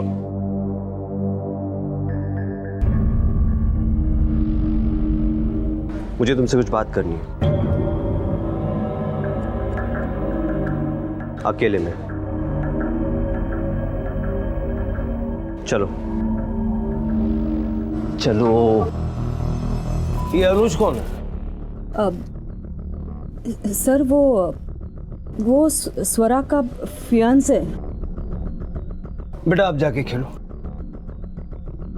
तो स्वरा की शादी तय हो चुकी है, आपने इतनी बड़ी इंफॉर्मेशन हमसे छुपाई क्यों? नाही, आम्ही लपवली नाही गोष्ट। मतलब उस वक्त एक तो याद नहीं रहा, और उतना इम्पोर्टेंट नहीं लगा हमें कि इन सब से, मतलब स्वरा के गायब होने से इसका कोई लेना देना होगा। लेकिन अब तो इम्पोर्टेंट लग रहा होगा ना, उसने हाथ उठाया आपकी बेटी के ऊपर। क्या आप भी? सर छोटे मोटे झगड़े तो हर पति पत्नी में होते हैं ना, पर अनुज का स्वरा के गायब होने से क्या वास्ता? आपको भी ऐसे लगता है? सर मुझे तो सिर्फ इतना पता है कि मेरी बेटी गायब हो गई। इसके बगैर मुझे कुछ समझ में नहीं आ रहा है। सर प्लीज आप मेरी बेटी को ढूंढो। सॉरी मिस्टर देवधर, अब मुझे भी लगने लगा है कि ये पुलिस का केस नहीं है, आपके घर का मामला है। बेटी और दामाद के बीच कुछ नोकझोंक हो गई और स्वरा अपनी मर्जी से कहीं चली गई, और स्वरा बालिग है, इसलिए पुलिस का केस भी नहीं बनता।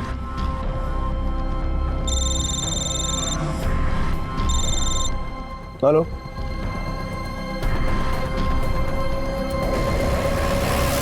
धारदार तलवार से वार किया गया है, और एक दो बार नहीं, लगभग 15-20 बार वार किया गया है। और सिर्फ बॉडी पर ही वार नहीं है, लड़की के माथे पर भी एक गहरा घाव है। लड़की की फैमिली को इन्फॉर्म करो और आइडेंटिफिकेशन के लिए बुलाओ। Yes sir.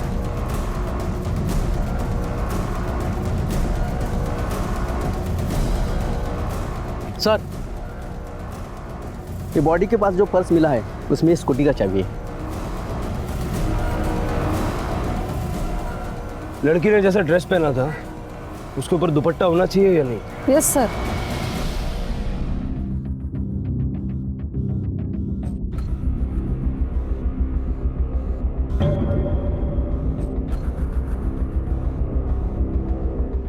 मनोज, ये दुपट्टा किसका है? अरे आई, वो एक लड़की को मदद कर रहा था, उसी का छूट गया. मनोज, तुझं बाहेर काही चाललंय का? कुछ उल्टा सुलटा काम तो नहीं कर रहे हो? आई काय बोलती है? भरोसा नहीं है क्या अपने बेटे पे? टेंशन मत ले, मैंने ऐसा कुछ नहीं किया है. अच्छा तू टिफिन भर, मुझे ऑफिस जाना है.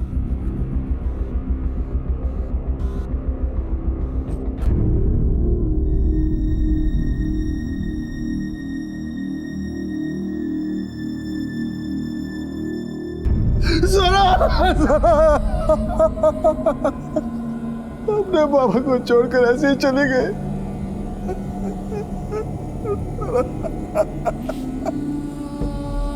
आइए. सर, जिसने भी मेरी बेटी को इतनी बुरी तरह से मारा है, आप उसको छोड़ना नहीं, सजा देना, उसको फांसी पे चढ़ा देना साहब, उसको फांसी पे चढ़ा देना. हम पूरी कोशिश करेंगे कि इस फरा को न्याय मिले.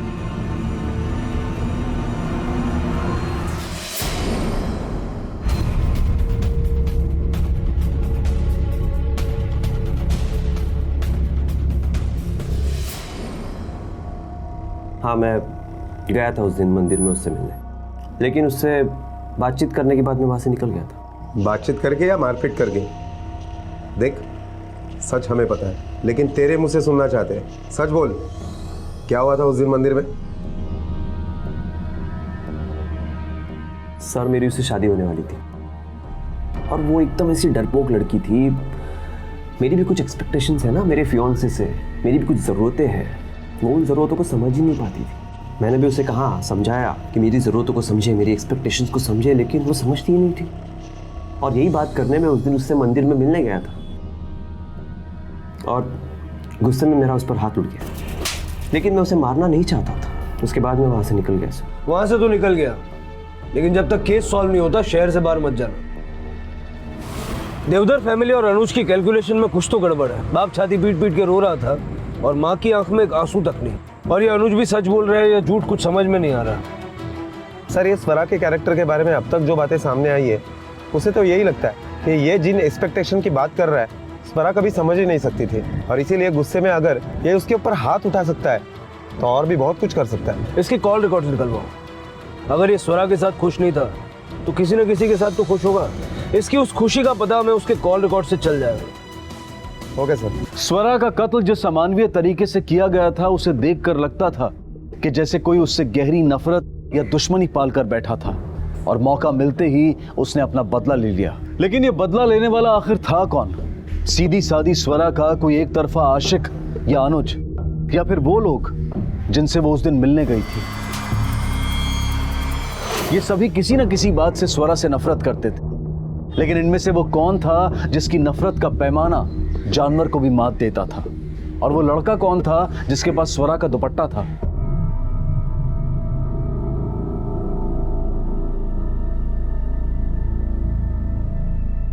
आई, खाना खा लो. भूख नहीं है मुझे. तुम्हारे भूखे रहने से कुछ नहीं होने वाला, तुम्हारी तबीयत खराब हो जाएगी.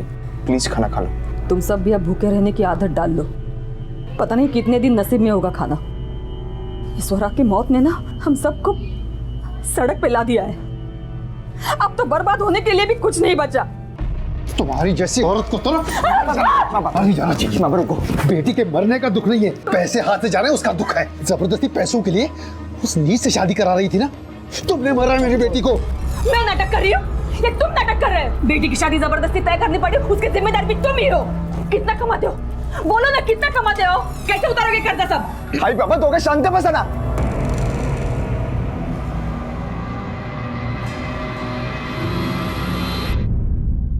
सर, स्वरा के स्कूटी का पता चल गया. सनशाइन सोसाइटी के पार्किंग लॉट में स्वरा की स्कूटी मिली है. लगता है पेट्रोल खत्म हो जाने की वजह से स्वरा ने स्कूटी वहां पार्क की होगी. सनशाइन सोसाइटी में पूछताछ की? हाँ सर, पूरी सोसाइटी स्कैन की.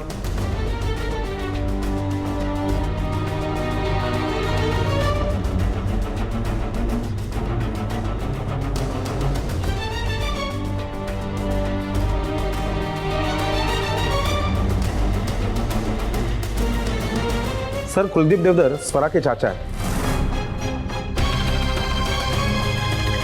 इस कुलदीप के बारे में तो देवधर फैमिली ने हमें नहीं बताया। चलो अब जानते हैं। हाँ सर, स्वरा यहाँ आई थी, कुछ 10-15 मिनट रुकी और फिर चली गई यहाँ से। तो उसने आपसे बताया नहीं कि वो यहाँ क्यों आई थी? सर मैंने उसे पूछा था पर उसने कुछ बताया नहीं। 2 दिन से आपकी भतीजी गायब थी। कल उसका बहुत बेरहमी से कत्ल हुआ और आप शोक मनाने के लिए आपके भाई के घर पर भी नहीं गए, क्यों? सर एक्चुअली काफ़ी टाइम से हमारी बोलचाल बंद है, बनती नहीं हमारी आपस में। बिजनेस को लेकर काफ़ी इश्यूज है हमारे बीच में। अरे बेच देना ये फैक्ट्री, मुझे दे देना, बंदी तो पड़ी है, मेरे पास पैसे हैं, मैं चालू करूंगा इसे। आपके पास पैसे है मतलब? इनके पास पैसे नहीं है? आप क्या हमें हमारी औकात दिखा रहे हो क्या? मैं दिखाऊं आपको आपकी औकात? फैक्ट्री तो जरूर खुलेगी। और पैसे कहाँ से आएंगे? फैक्ट्री तो जरूर खुलेगी बोलने से फैक्ट्री थोड़ी ना खुलेगी। आएगा, पैसा भी आएगा, और जितना पैसा तुमने अपनी जिंदगी में नहीं देखा होगा ना, उतना पैसा आएगा। मेरे स्वरा की शादी हो रही है, और वो भी ऐसे घर में कि ऐसी एक क्या 10-10 फैक्ट्रियां एक दिन में खुल सकते हैं। मतलब रीढ़ की हड्डी है नहीं और बेटी को बेचने का प्लान बना लिया। तुझे जो करना है कर, पर ये जगह मैं अपने हाथ से नहीं जाने दूंगा, चाहे उसके लिए मुझे कुछ भी क्यों ना करना पड़े। अगर महेश के पास पैसा आता तो वो जमीन तुम्हारे हाथ से चली जाती, और इसीलिए तुमने स्वरा को मार दी। हमने स्वरा को नहीं मारा, वो सचमुच यहाँ से चली गई थी। उसे तो उस पनौती घर ने और उसकी माँ ने ही मारा होगा। उसके होते हुए तो कोई सुखी हो ही नहीं सकता। अरे अपने स्वार्थ के लिए किसी भी हद तक गिर सकती है वो औरत। स्वार्थ तो तुम्हारा भी था स्वरा को मारने में। नहीं सर, हम सच कहते हैं, वो यहाँ से चली गई थी। सर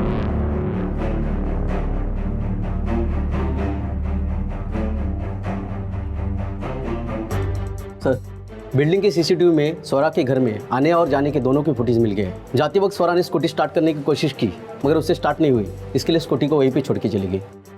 इसका मतलब है कि कुलदीप सच बोल रहा है? नहीं सर, सीसीटीवी फुटेज में और भी कुछ मिला है। स्वरा जब यहाँ से गई, कुलदीप उसी वक्त उसके पीछे गया था।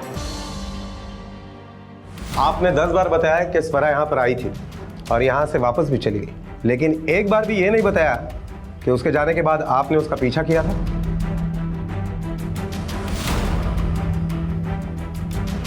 हाँ सर, क्योंकि मैंने उसका पीछा नहीं किया था, मैं तो अपनी फैक्ट्री पे गया था। ये कुलदीप सच बोल रहा है। वो स्वरा के जाने के बाद सीधा अपनी फैक्ट्री गया था, वही रात भर रुका था। सर मुझे लगता है कुलदीप ने खून किया नहीं, करवाया होगा, क्योंकि जमीन के मामले में उसने कहा था कि वो कुछ भी कर सकता है और इसलिए उसने स्वरा को मारा होगा। सर, अनुज के कॉल रिकॉर्ड्स और स्वरा के पीएम रिपोर्ट। ये अनुज ने इस नंबर पे कई बार बात की है। किसका नंबर है ये? सर ये कोई प्रियंका नाम की लड़की है, उसके नाम पे रजिस्टर है। शिरके, जरा पता करो ये प्रियंका और अनुज का क्या कनेक्शन है। Okay sir. और एक बात सर, हमारे इन्वेस्टिगेशन से ये पता चला है कि स्वरा ने अपने फियांसे को कभी हाथ तक लगाने नहीं दिया, लेकिन पीएम रिपोर्ट के मुताबिक वो कुंवारी नहीं थी। ये प्रियंका कौन है? प्रियंका? कौन प्रियंका? मैं किसी प्रियंका को नहीं जानता।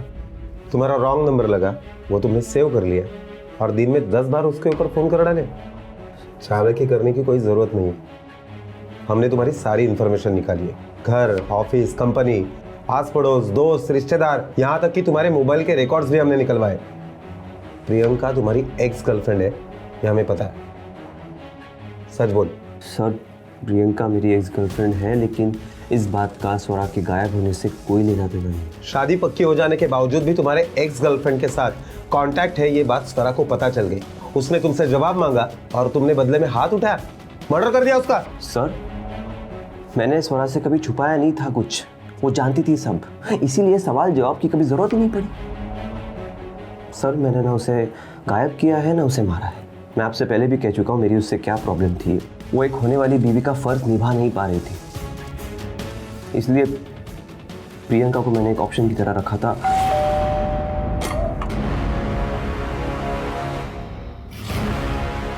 जी जी कहिए। अंदर आ सकते हैं? स्वरा देवधर को जानती हो तुम? नहीं सर। कमाल है, अनुज को जानती हो लेकिन स्वरा को नहीं जानती। अच्छा ये बताओ, कुछ दिन पहले स्वरा यहाँ आई थी क्या? नहीं सर।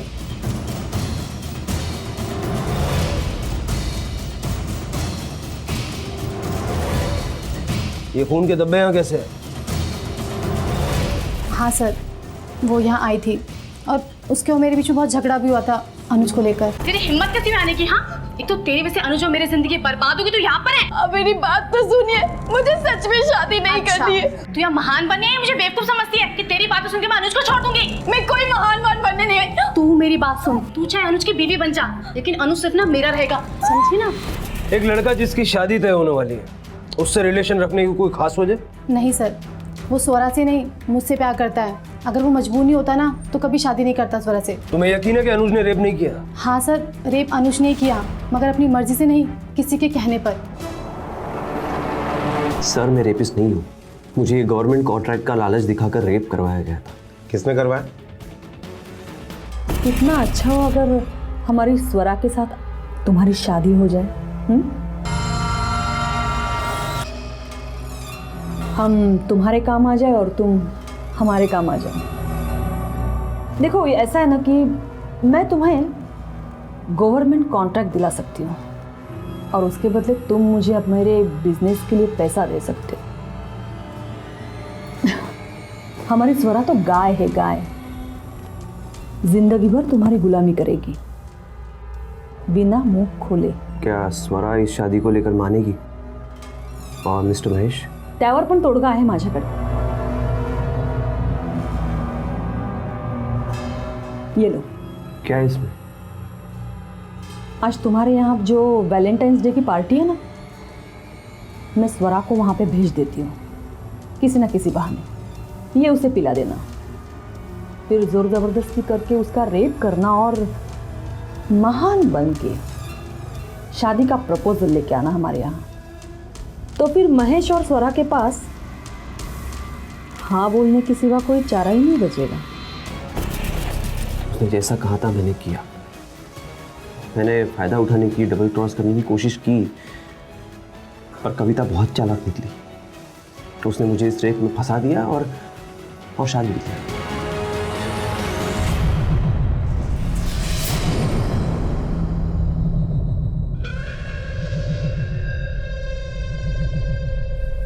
मनोज, जेवण घे बेटा।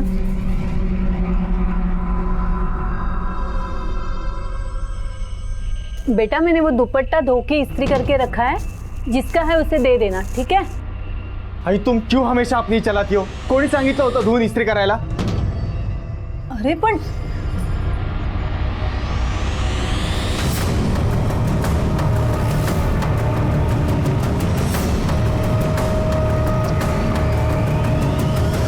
सर, इसे मारकर मुझे कोई दुख नहीं, इसे तो बहुत पहले मुझे मार देना चाहिए था। अपनी बेटी का रेप कराया इसने, सिर्फ पैसों और झूठी इज्जत के लिए।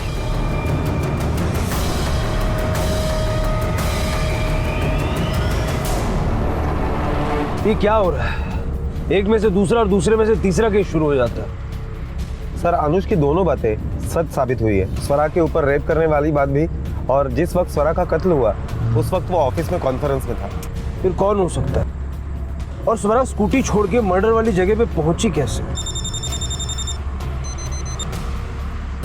हेलो, हाँ ओके ठीक है।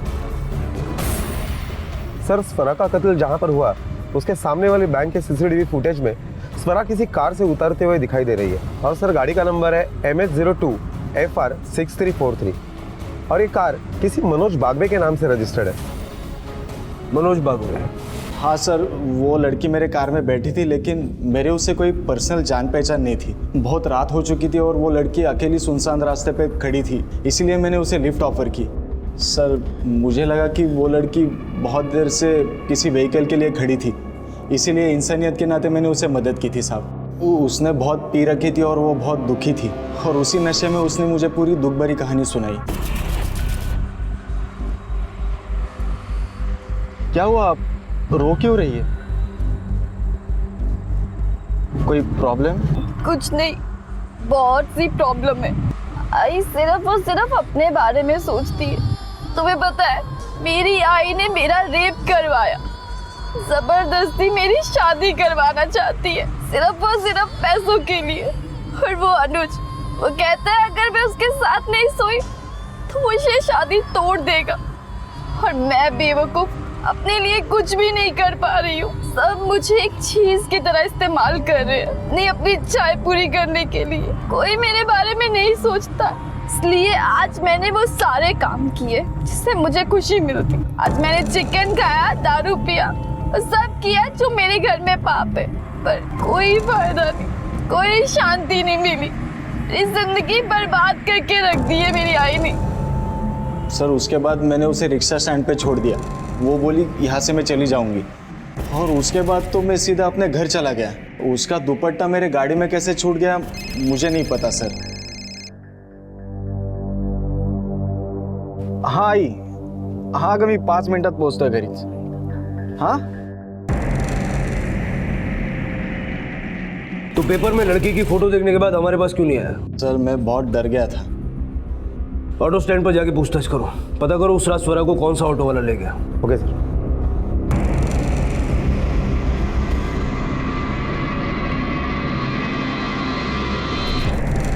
इसे देखा है? अरे भाई साहब, इस लड़की को देखा है? अरे सुन 12, इस लड़की को देखा है?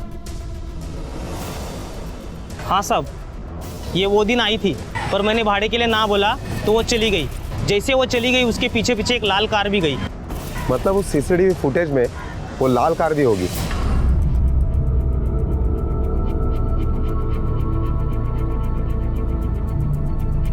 इन्हें जानते हो? हाँ सर, ये तो मेरी मंगेतर है तन्वी। सर 2 साल पहले हमारी सगाई हुई थी। शादी के लिए रुका था क्योंकि पहले सोचा काम धंधा सब सही हो जाए फिर शादी कर लेते हैं। सॉरी मनोज, अब शादी के लिए तुम्हें दूसरी लड़की ढूंढनी पड़ेगी, क्योंकि इनकी गृहस्थी तो अब जेल में बसेगी। सर, मनोज के कार के पीछे जो लाल कार थी वो इन्हीं दोनों की थी, और उस वक्त ये दोनों उस कार में ही थे।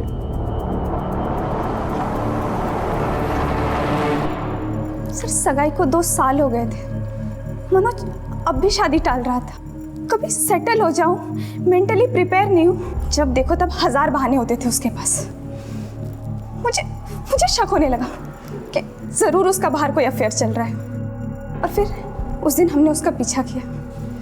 उसने उस लड़की को अपनी गाड़ी में बिठाया, काफी देर दोनों साथ रहे। जल्दी चलाना, आज मुझे भी देखना है लड़की कब तक इसके साथ रहती है। आज कुछ भी हो जाए मैं इसको छोड़ने वाली नहीं हूँ। और फिर इसने उसे ड्रॉप करके चला गया। मेरी खोपड़ी सटक गई उसे देख के। फिर मैंने भी डिसाइड किया, जिसने मेरा घर बर्बाद किया मैं उसे जिंदा नहीं छोड़ूंगी।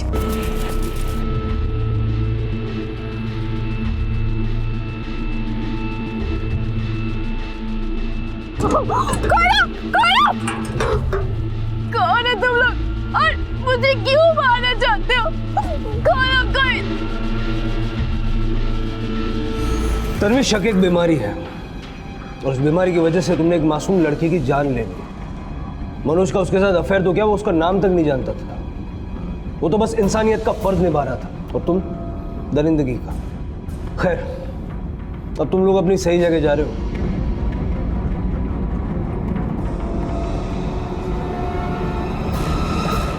इंसान संयुक्त परिवार से एकल परिवार और एकल से अकेलेपन पर पहुंच गया है, जहां एक ही छत के नीचे किसी के पास किसी का दुख बांटने का वक्त नहीं है। आजकल पैसा इंसान से ज्यादा अहमियत रखता है। सब कुछ बदला। तन्वी और मोहित को स्वरा के कत्ल के लिए और महेश को कविता के कत्ल के लिए आईपीसी की धारा 302 के तहत गिरफ्तार किया गया है। अपने आप को व्यक्त करना और दूसरों की बातों को कुछ हद तक मानना बेहद जरूरी है, वरना कोई अपना या पराया कब हमें प्यादे की तरह इस्तेमाल कर जाएगा हमें पता भी नहीं चलेगा। अब मैं अनूप सोनी आपसे विदा लेता हूं, फिर मुलाकात होगी अगले एपिसोड में एक और चौंका देने वाले केस के साथ। तब तक अपना और अपने परिवार का ख्याल रखें और देखते रहें क्राइम पेट्रोल डायल 100।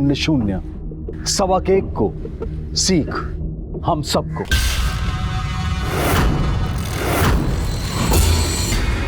मैंने क्या किया?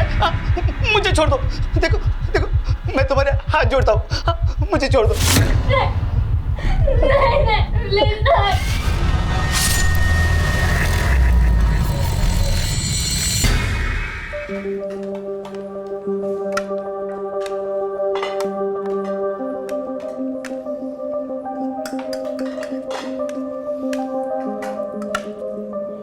पापा बुआ से दाल मांगो ना।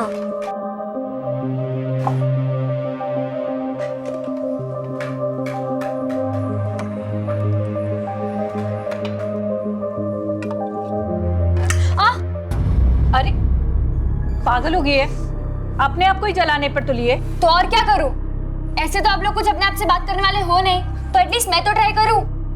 एक ही घर में रहते हुए भी हम लोग बात नहीं करते एक दूसरे से, तो डाइनिंग टेबल पर भी क्यों खाते हैं? अपने अपने रूम में ही खा लेना चाहिए ना। समझाइए इसको। चुप कर जा बच्ची, चुप कर। परिवार, रिश्ते, प्यार, एहसास, इन सब की परिभाषा वहां से बदलने लगती है जब इंसान कागज के टुकड़ों का गुलाम होने लगता है। कुछ पाने के चक्कर में क्या छूट रहा है, अगर वक्त रहते इस पर नजर ना डाली जाए तो सामने आते हैं इस लापरवाही के अंजाम, जहां अपनों की भीड़ में भी इंसान अकेला रह जाता है। उम्र दराज इस अकेलेपन पर शायद काबू पा जाए, लेकिन उन मासूमों का क्या जिनके दिलो दिमाग पर हर बात एक छाप की तरह छूटती है और जिंदगी में तजुर्बे की कमी और अपनों का परायापन उन्हें वीरान कर देता है। और फिर जिन राहों पर वो निकलते हैं वहां उन्हें मंजिल नहीं मिलती बल्कि हादसों से टक्कर होती है। इन्हीं हादसों और गैर जिम्मेदारी की कहानी कहता है हमारा आज का ये एपिसोड।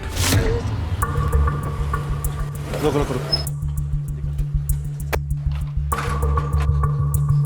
ये चाचू का अभी ना कुछ पता नहीं चलता, कब मूड बन जाए कब बिगड़ जाए कुछ नहीं पता। अरे पंखुड़ी है ना, सारे प्लान इसी की वजह से बनते रहते हैं हमेशा। जल्दी कर, सब लोग आते होंगे, जल्दी कर। चलिए इधर इधर। दादी, जिस दिन का हमें वेट था वो दिन फाइनली आ ही गया। हाँ हाँ। कितना मस्ती करेंगे ना आज। हाँ। खेलेंगे, खाएंगे, भले कुछ दिन के लिए, पर हाँ, बहुत हाँ, मस्ती करेंगे। बेटा तेरे जिद के लिए तो प्लान बना है। हेलो, हाँ जी, क्या मल्होत्रा साहब के माल की डिलीवरी नहीं हुई? एक मिनट मैं चेक करके बताता हूँ जी। भैया, आपने मल्होत्रा साहब का माल नहीं डिलीवर करवाया?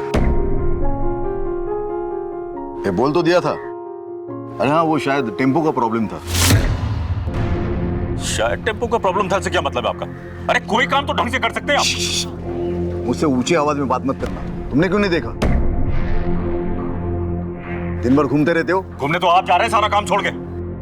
मेरा सामान बाहर निकालो, हम नहीं जा रहे हैं। मेरा भी सामान उतार दो। जब अनिल भाई साहब की वजह से काम रुका है तो उन्हें करने दीजिए ना।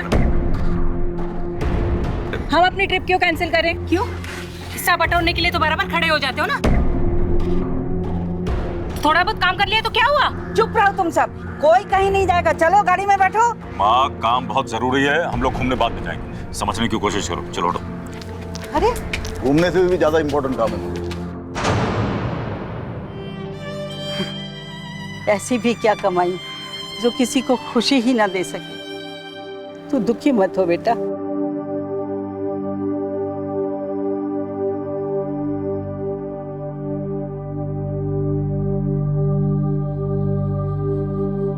मुझे पता है नाराज है हमसे, तुझे फार्म हाउस नहीं ले गए ना, इसलिए। ये क्या कर रहे? ज्वालामुखी, ये क्यों?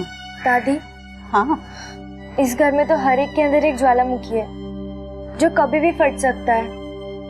क्या हम पहले जैसे कभी खुश नहीं रह सकते? खुशियाँ जगह की नहीं इंसानों की मोहताज होती है, पर इस घर में तो कुछ उल्टा ही हो रहा है। लक्ष्मी इतनी आई कि सरस्वती ने तो रास्ता ही बदल दिया। तो दादी, काश ऐसा हो जाए ना कि भले पैसा कम हो जाए पर प्यार बढ़ जाए, ताकि हम सब साथ में अच्छे से तो रह सके। कितनी छोटी सी है मेरी बच्ची, पर कितनी समझदार है।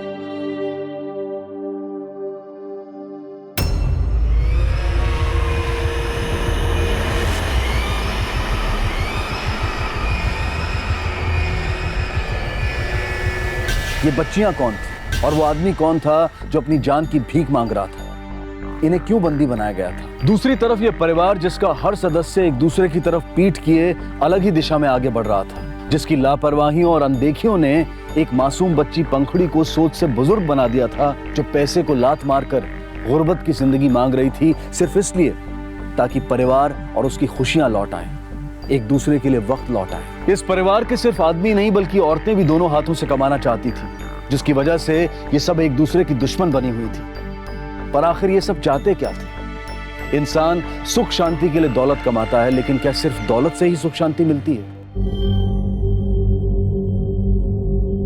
गाड़ी आधा घंटा लेट लेके आया तू आज।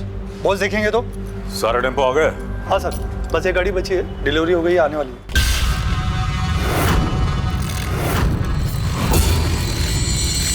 ठीक है, आ जाए तो रजिस्टर में नोट कर देना टाइम के साथ। हाँ नंदिनी बोलो। कहाँ हो तुम? यार अभी तो 2 दिन पहले बिजनेस टूर से होकर आए हो, फिर से जाना है? ये कोई तरीका होता है? तुम्हारी फैमिली भी है। अरे तो काम करना है, जाना पड़ेगा ना। अय्याशी करने थोड़ी जा रहा हूँ। और सुनो, बैग तैयार रखना, सुबह जाना है मुझे।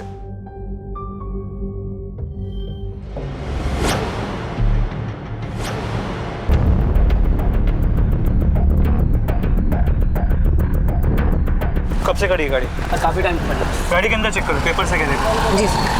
आसपास जाके चेक करो, कुछ मिलता है क्या देखो।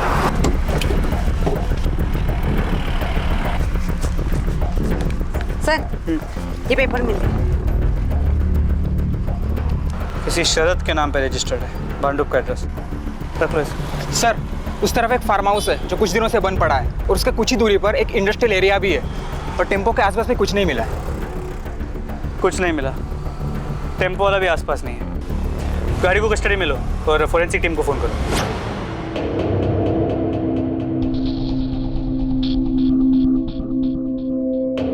पापा यही दोनों हैं जिन्होंने मेरी बम पर पेट्रोल का इंजेक्शन लगाया था। क्या सबूत है कि ये दोनों ही थे? देखिए भाई साहब, हो सकता है आपका बेटा झूठ बोलता हो। मैंने देखा था, अमित भैया और दर्पण भैया ही थे। इन दोनों की पुलिस कंप्लेंट करने वाला हूँ मैं। भाई साहब एक मिनट, मेरी बात सुनो। आप एक काम कीजिए, आप ये पैसे रख लीजिए, और चाहिए तो और ले लीजिएगा। आप इसका इलाज कराइए। इन दोनों को हम लोग संभाल लेंगे।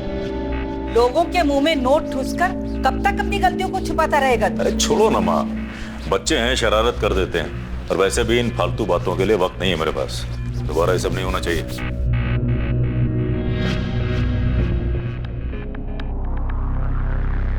भाई प्लान क्या है तेरा, ये तो बता। सुन के मजे लेगा, देख के? देख के तो जा पंखुड़ी को बुला करना। पंखुड़ी को? अच्छा ठीक है।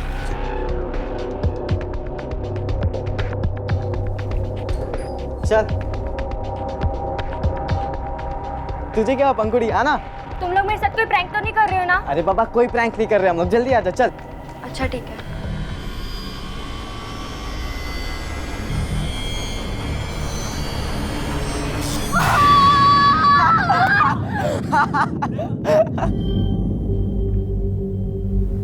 भाई पंखुड़ी, पंखुड़ी भाई, पंखुड़ी भाई क्या हो गया इसे, देखना यार। ए पंखुड़ी, पंखुड़ी उठ नाटक मत करना। पंखुड़ी उठ यार। अभी इसको होश में लाता हूँ। उठ भाई कुछ कर। ए पंखुड़ी, ए पंखुड़ी, उठ जा यार। उठ। देख पंखुड़ी, इधर देख। तू जो कुछ देखती है घर पे बता देती है ना, इसे चुगली कहते हैं, है ना? और अब ये मत बता देना, वरना यार पंखुड़ी हम लोग तो बस मजाक कर रहे थे। देख मैं रिक्वेस्ट करता तुझसे, ये सब बात प्लीज घर पर मत बताना यार, प्लीज। मैं नफरत करती हूँ तुम दोनों से। अरे पंखुड़ी यार बात तो सुन यार, प्लीज यार घर पे मत बताना किसी को। पंखुड़ी बात सुन, पंखुड़ी बात सुन। पर एक प्रॉब्लम है, जितना मैं तुमसे नफरत करती हूँ ना, उससे ज्यादा मैं तुम लोग से प्यार करती हूँ।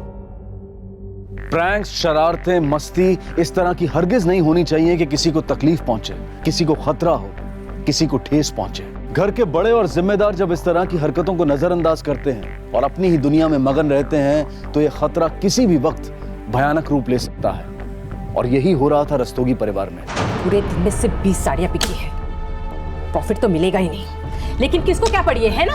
उस नीलम को मैं छोड़ूंगी नहीं, देखूंगी मैं उसे। टेंशन के मारे मेरे बाल झड़ने लगे हैं। अगर यही हाल रहा ना तो सब कुछ हमारे हाथ से निकल जाएगा। मैं कुछ बोल रही हूँ, सुनाई दे रहा है आपको? मेरी तो कुछ फिक्र ही नहीं है आपको।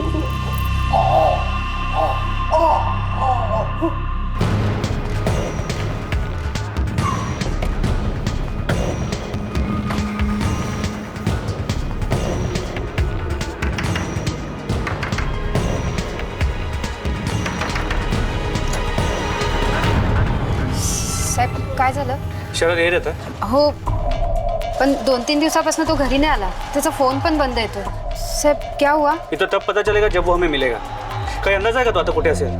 साहेब, तो टेम्पो चालवतो. कोणाची, स्वतःची का किसी और के लिए चला था? नहीं, मेरे को कुछ नहीं पता साहब. ठीक है, तो आला कि आम्हाला कळवा. हो साहब. राणे, ये शरद के फोन पर ट्रैकिंग पे डाल दो. कॉल रिकॉर्ड निकलवाओ. पता करो कि गायब होने से पहले उसकी आखिरी लोकेशन क्या थी. और एक खबरी को यहाँ 24 घंटे नजर रखने को बोलो.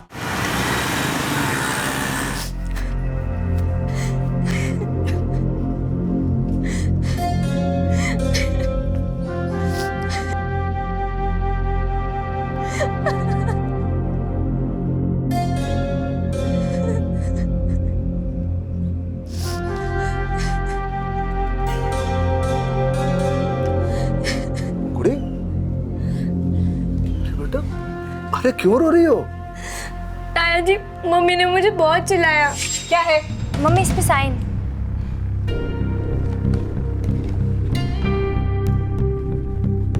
तू स्कूल पढ़ने जाती है या मस्ती करने जाती है? साइंस में तेरे 65 और मैथ्स में तेरे 61. पर मम्मी, इंग्लिश और एसएस में तो 90 अप है ना. सोशल साइंस की कोई वैल्यू होती है? तू और तेरे बाप ने ना दोनों ने मेरी नाक में दम करके रखा है. तू स्कूल में जाती है कि मस्ती कर सके, और तेरा बाप कभी फोन नहीं उठाता, घर में टाइम नहीं देता. जा अपने बाप से साइन करवा, मैं इसमें साइन नहीं करूंगी. अरे पगली, इतनी सी बात पे कोई रोता है क्या? ला, मैं साइन कर देता हूँ. ला. अरे क्या है, तुम्हारी मम्मी किसी और से गुस्सा होगी तो इतने में तुम गई तो इसलिए डांटा होगा. लो, ये भी साइन हो गया. अब मेरी पंखुड़ी के लिए एक मीठा सा गिफ्ट. ले लो.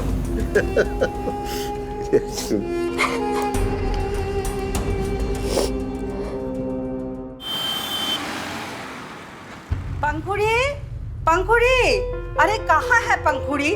नंदिनी, पंखुड़ी को देखा कहीं? नहीं माँ जी, यहीं कहीं होगी. अरे तुम तो सुबह से अपने डिजाइन देखने में ही लगी रहती हो. तुम्हें कुछ होश भी है? कहाँ है बच्चे? सुबह से ढूंढ रही हो, मिल ही नहीं रहे हैं. क्या हुआ मम्मी जी? पंखुड़ी कहाँ है? पता भी है कुछ? और अमिता दर्पण कोई भी दिखाई नहीं दे रहा सुबह से. मम्मी जी, यहीं होंगे वो लोग. कहाँ जाएंगे? तुम लोगों को कोई फिक्र भी अपने बच्चों की? मैं ही ढूंढती हूँ. पंखुड़ी, पंखुड़ी, कहाँ है बेटा?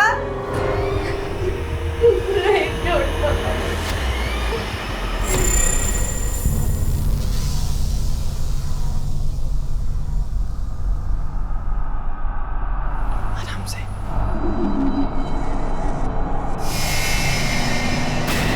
रुको, कहाँ थे तुम दोनों? और पंखुड़ी कहाँ है? पंखुड़ी? दादी, हमें क्या पता पंखुड़ी कहाँ है. हम तो लेट नाइट मूवी देखकर आ रहे हैं बस. अच्छा, जाओ अपने अपने माँ बाप को उठा के लेके आओ. अरे जाओ.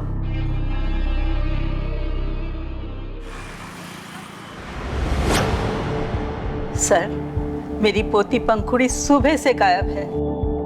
पता नहीं कहाँ किस हाल में है. आपने अपने रिश्तेदारों और उसके दोस्तों से पता किया? हो सकता है वहाँ. सर, जहाँ जहाँ वो जा सकती है सब जगह पर पूछताछ की. सर, कहीं नहीं मिली. आपकी बेटी है? मेरी भतीजी है. उसके पिता क्यों नहीं आए कंप्लेंट लिखवाने? सर, मेरा भाई कुछ काम से पूना गया है, टूर पे है. उसका फोन ट्राई किया था लेकिन वो भी नहीं लग रहा है. आप लोगों ने आज सुबह से उसे नहीं देखा. ये भी तो हो सकता है कि वो कल रात या शाम से गायब हो. बाहर आप उसकी डिटेल्स लिखवा दीजिए और उसकी तस्वीर दे दीजिए. जी सर, शरद की last mobile location Hanuman Nagar trace हुई है. क्या? अपने घर से इतनी दूर हनुमान नगर के जंगल में वो कर क्या रहा? और अगर उसके साथ वहीं कुछ हुआ है तो वहाँ किसी ने तो उसे देखा हो. चला तिथे जाऊन बघूया.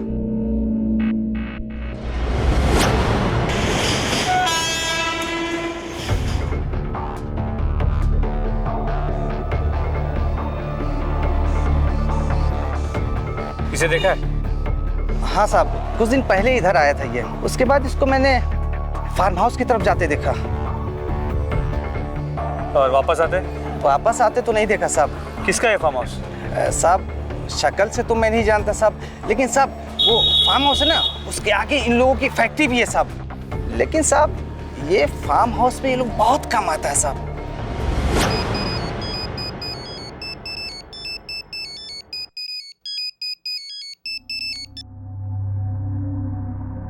नंदिनी, तुम्हें पता है ना मैं पूना में क्लाइंट के साथ बिजी हूँ। फ्री होकर बात करता हूँ। बाय। मिस्टर नवीन। यस। हमें आपसे कुछ पूछताछ है। बोलिए।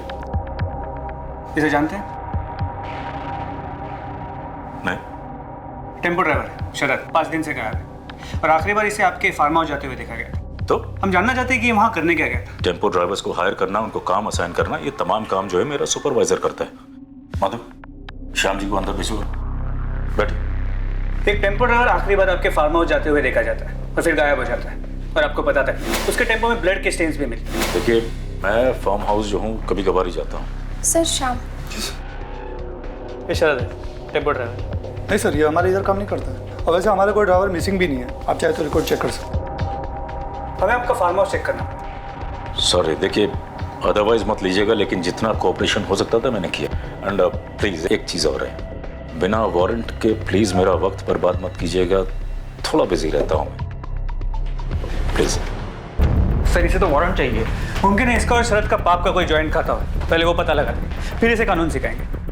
रस्तोगी परिवार के रिश्ते प्यार मोहब्बत पर नहीं, शायद नफरत और इल्जामों पर ही टिके थे। सब कागज की जायदाद जोड़ने की फिराक में भावनाओं की नीलामी कर रहे थे। क्या शरद और पंखुड़ी के लापता होने में कोई एक कड़ी कॉमन थी? पंखुड़ी किसके आगे गिड़गिड़ा रही थी? शरद के टेम्पो से मिला खून आखिर किसका था? और क्या वास्ता था उसका रस्तोगी परिवार के फार्म हाउस से? केस का की। ठीक है, उसे थाने बुलाओ, आके देखते हैं। रिपोर्ट लिख लो। सर ठीक है। सर, शरद के बारे में जितने भी लोगों से पूछताछ की है, एक बात कॉमन निकली है कि वो बहुत ही गुस्से वाला है और बहुत लोगों से दारू पी के मार पिटाई भी कर चुका है। ठीक है, उसके घर पे जाके देखते। वो तो 2 साल पहले उसकी बीवी उसको छोड़ के चली गई, तब से वो ऐसा हुआ है। कहाँ गई हो? कहीं एड्रेस आएगा थी सर? सर, मुझे लगता है शरद ने बदला लेने के लिए ही अपनी बीवी को ढूंढ निकाला होगा और वो खून के निशान उसके ही होंगे। शरद की माँ ने जो मीना की बहन का एड्रेस दिया, वहाँ जाके पता करते। अभी वो कहाँ है? अब तो वही हमें कोई क्लू दे सकता। ठीक है, शाम को देखो। सर, पंखुड़ी का फोन के लास्ट लोकेशन हनुमान नगर। हनुमान नगर? दामले, कोई लड़की अकेले इतनी दूर नहीं जा सकती, जरूर उसे कोई लेके गया हो सकता है सर। ये भी पता चला है कि उस फैमिली का इस एरिया में एक फार्म हाउस भी है। इसका मतलब तो ये बनता है कि कोई बाहर वाला नहीं बल्कि कोई घर वाला ही उसे वहां लेके गया हो। दामले, अनिल को फोन करके इन्फॉर्म करो और फार्म हाउस आने के लिए बोलो। Okay sir. हेलो,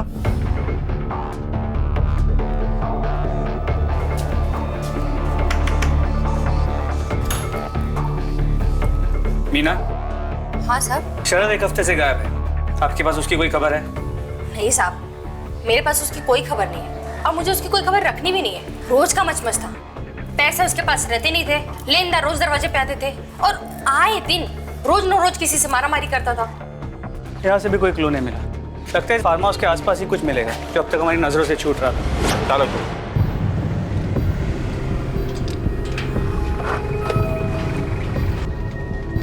सर आप यहाँ? तुम यहाँ कैसे? एक मिसिंग केस के सिलसिले में एक टेम्पो ड्राइवर एक हफ्ते से गायब है। आखिरी बार इस फार्म हाउस में आते हुए देखा गया था। चलो, फार्म हाउस का चप्पा चप्पा छान मारो, कुछ भी छूटना नहीं चाहिए। अच्छी तरह से पूरी जगह की तलाश करो।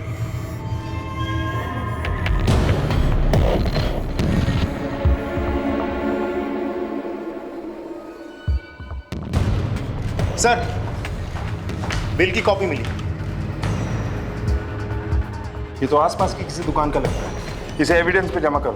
अगर ये जगह बंद थी तो ये बिल यहाँ कहाँ से आया? सर, ये देखिए। इसे देखकर तो लगता है कि यहाँ कुछ बड़ा क्राइम हुआ है।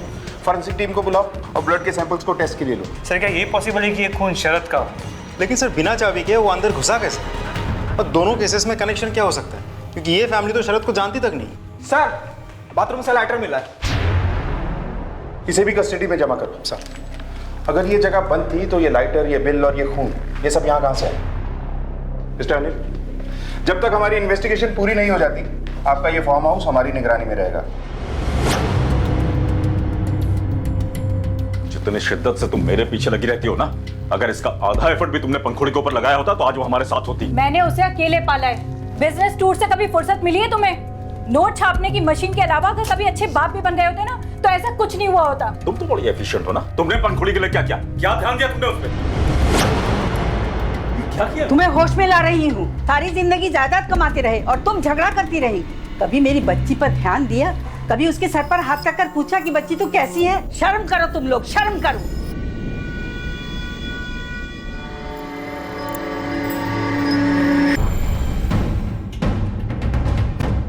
ये बिल आपकी दुकान की है? हाँ सर, ये बिल हमारी दुकान का। बता सकते हैं कार्ड किसने स्वैप करवाया था? सर शकल तो याद नहीं है, पर इतना याद है वो 2 16-17 साल के लड़के थे। ये रहा सर। यस सर, हम फार्म हाउस जाते थे लेकिन सिर्फ मस्ती करने। दारू वारू पीते थे पर कुछ गलत नहीं करते थे सर। हाँ सर, और जिस दिन पंखुड़ी गायब हुई थी उस दिन तो हम फार्म हाउस के आसपास भी नहीं गए थे। वहाँ नहीं गए थे तो फिर कहाँ गए थे तुम लोग? सर उस दिन हम मलाड के मॉल में घूम रहे थे। ठीक है, जाओ। Thank you sir. सर, इन दोनों की इंक्वायरी की। स्कूल में टीचर और स्टूडेंट सबका यही कहना है कि 24 घंटे ये दोनों प्रैंक करने की प्लानिंग में लगे रहते हैं। कभी कभी मजाक तो बहुत खतरनाक किस्म के होते हैं। कहीं ऐसा तो नहीं कि इस बार कोई मजाक हाथ से बाहर निकल गया हो और पंखुड़ी उसकी शिकार बन गई हो? दामने पता करो कि ये दोनों सच बोल रहे हैं या झूठ। जिस दिन पंखुड़ी गायब हुई ये दोनों मलाड मॉल में थे या कहीं और? Yes sir. अब भी वक्त है, सुधर जाओ। आखिरी वार्निंग दे रहा हूँ। पापा ज्यादा मेलो ड्रामा करने की जरूरत नहीं है, वरना मुझे भी मुंह खोलना पड़ेगा। भाई तूने तो आज मरवा ही दिया। अब ज्यादा ड्रामा मत कर, अब तो बहुत मजे ले रहा था। अरे मजे की छोड़, अब ये सोच अपनी जान कैसे बचाएंगे हम।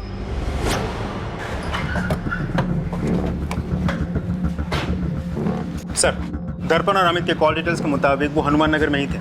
शॉपिंग मॉल के सीसीटीवी फुटेज भी चेक कर लिया। वो लोग झूठ बोल रहे हैं, गए ही नहीं थे वहाँ।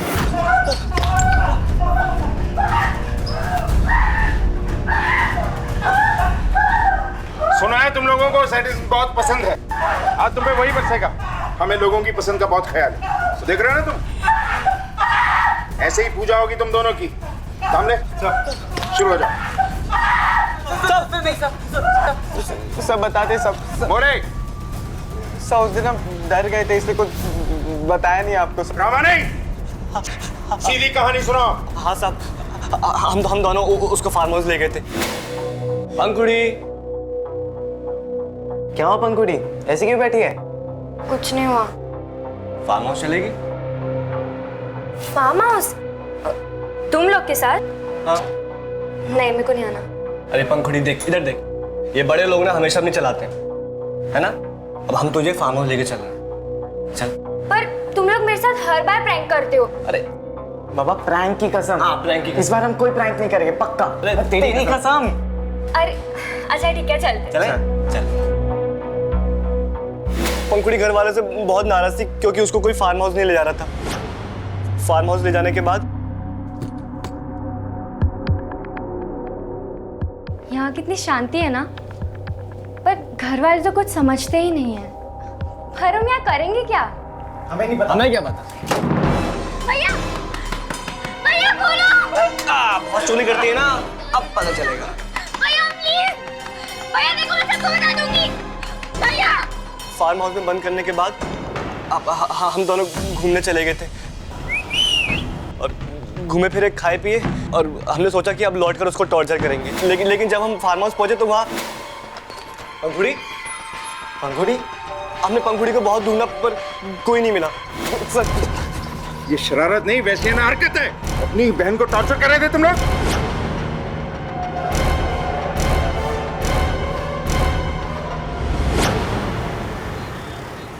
किस तरह की परवरिश की है तुमने अपने बच्चों की?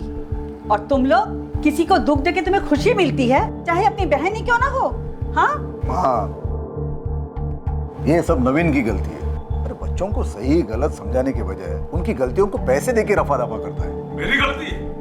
अरे मैं कम से कम सिचुएशन को हैंडल तो करता हूँ। आपने क्या किया? तो आप करो ना हैंडल। हाँ तो कर रहा हूँ ना मैं। तो करो ना बातें। अरे हाँ कर रहा हूँ। अरे चुप रहो, बंद करो ये ड्रामा। मम्मी जी देखिए, मैं यकीन के साथ कह सकती हूँ, ये भले ही कितने भी बिगड़े क्यों ना हो, लेकिन ये किसी को गायब नहीं कर सकते। मैं सच कह रही हूँ आजी। अरे इस घर में कीचड़ में कमल की तरह थी वो, तुम सबसे अलग। वो किसी को दुख नहीं पहुंचा सकती। पता नहीं कहाँ गई मेरी बच्ची, मेरी पंखुड़ी। ना पंखुड़ी ना शरद, किसी का कुछ पता नहीं चल रहा है। फार्म हाउस पे मिला ब्लड शरद का है, ये जानने के लिए भी हमें शरद का मिलना बहुत जरूरी है। क्या कनेक्शन हो सकता है दोनों केसेस का? सर देखा जाए तो एक मिनट। हेलो, क्या? ओके सर, फार्म हाउस में मिले ब्लड के फॉरेंसिक रिपोर्ट के मुताबिक वो एक नहीं बल्कि बहुत सारे लोगों का ब्लड है। रस्तोगी परिवार में तो गलतियों का इतना ढेर था कि अच्छाई को शायद ढूंढ कर निकालना पड़े। जो माँ बाप अपने बच्चों के भविष्य के लिए दिन रात एक कर रहे थे, उनके पास अपने ही बच्चों के लिए वक्त नहीं था। और अब एक अपराध की दस्तक उनके घर तक आ पहुंची थी, और इसी अपराध के पुख्ता सबूतों को इकट्ठा करने के लिए पुलिस ने एक बार फिर फार्म हाउस का रुख किया। पूरा फार्म हाउस बारीकी से चेक करो, कुछ भी अजीब दिखाई दे तो इन्फॉर्म करो। सर्च शुरू करो। Yes sir. तुम ऊपर देखो, तुम इस तरफ देखो।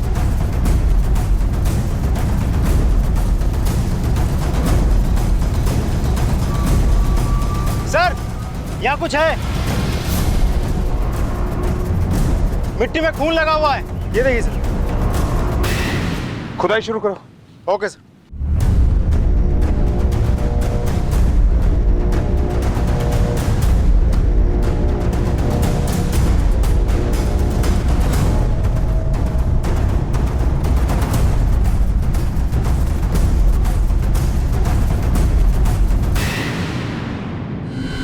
सर यहाँ भी एक लाश मिली है। सर टोटल 6 बॉडीज, सभी छोटी बच्चियों की। एम्बुलेंस बुलाओ और सबको पोस्टमार्टम के लिए भेजो। मेरी बच्ची, मेरी बच्ची।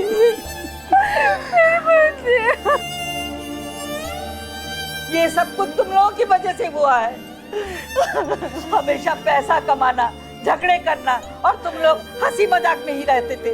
वो ठीक कहती थी, ये घर ज्वालामुखी है और ज्वालामुखी एक दिन फटेगा। उस ज्वालामुखी में ही मेरी बच्ची जलकर राख हो गई।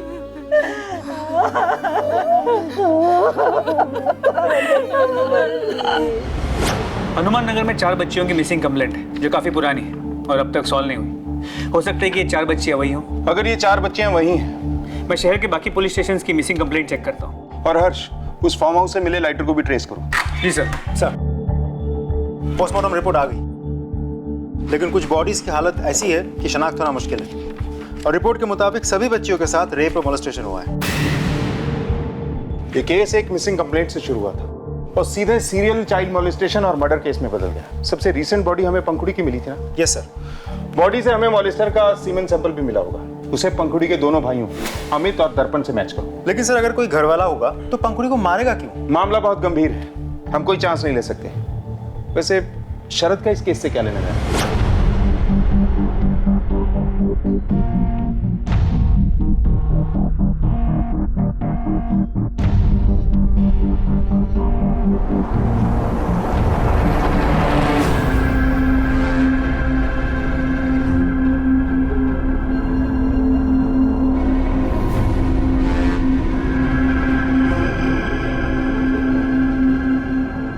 हेलो साहब। हाँ बोलो।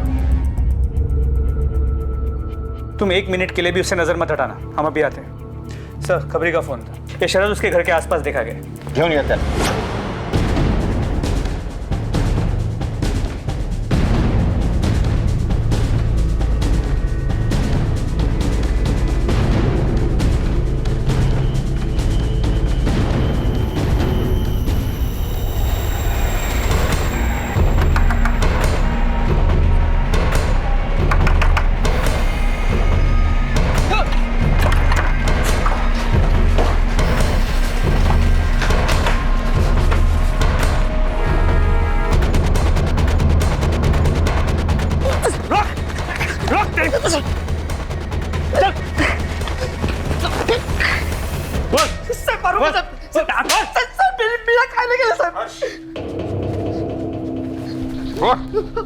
क्यों गया था फार्म हाउस? साहब सांगतो सर, वो चोरी करने गया था साहब। फार्म हाउस बंद पड़ा था साहब, और अपन को लोगों का पैसा भी देना था साहब। तो सोचा इधर चोरी करे तो किसी को पता नहीं चलेगा साहब, इसलिए गया था उधर। चोरी करके तू इतना डर गया था कि अंडरग्राउंड हो गया। चोरी के साथ साथ तूने खून भी किया और रेप भी किया। तेरे टेम्पो में खून किसका था? साहब सांगतो साहब, उधर में चोरी करने के लिए गया था साहब। वो पहले से एक आदमी वहां पे अजीब सा मास्क लगा के घूम रहा था साहब। उसके हाथ में चाकू था साहब। उसने अपन को चाकू से अपन के ऊपर हमला किया साहब। मैं अपनी जान बचाते कैसे कैसे भाग गया साहब। तभी मेरे खून का निशान टेम्पो को लग गया होगा साहब। हुलिया कैसा था उसका? सब काटी कैसी? खट्टा खट्टा आदमी था साहब। चेहरे पे मास्क लगा तो कुछ चेहरा ठीक से पता नहीं चला साहब अपन को। जान बचाने के लिए अपने घर क्यों नहीं गया? वो अभी खतरा था साहब। वो लेंदर मेरे पीछे पड़े थे मारने के लिए साहब। कहाँ अंडरग्राउंड हुआ था? सब वो पास के गांव में साहब, बनेली में। मैं वही था साहब। चाहे तो आप जाके चेक कर लो साहब। वो तो हम पता कर ही लेंगे, पर अब तू अपना ब्लड सैंपल दे, और जब तक रिपोर्ट नहीं आ जाती ना, तू हमारा मेहमान रहेगा, समझा? ये शरद शायद सच बोल रहा है। 2 अक्टूबर की सुबह उसने बनेली की बस ली थी और वहाँ किसी किसान के घर पे वो किराए पे रुक गया था। हर्ष, कहानी अगर सच्ची भी है तो गढ़ी भी तो जा सकती है हमें गुमराह करने के लिए। सर, रिपोर्ट के मुताबिक टेम्पो पर लगा ब्लड शरद का ही है। मतलब शरद भी नहीं, तो फिर कौन हो सकता है? वो जिस तरह का डिस्क्रिप्शन शरद ने उस मास्क वाले आदमी का दिया था, कुछ कह पाना मुश्किल है। पंखुड़ के बाप और काका दोनों की कॉल रिकॉर्ड चेक करो। अगर कुछ गड़बड़ है भी तो खुद ही सामने आ जाएगी। Yes sir.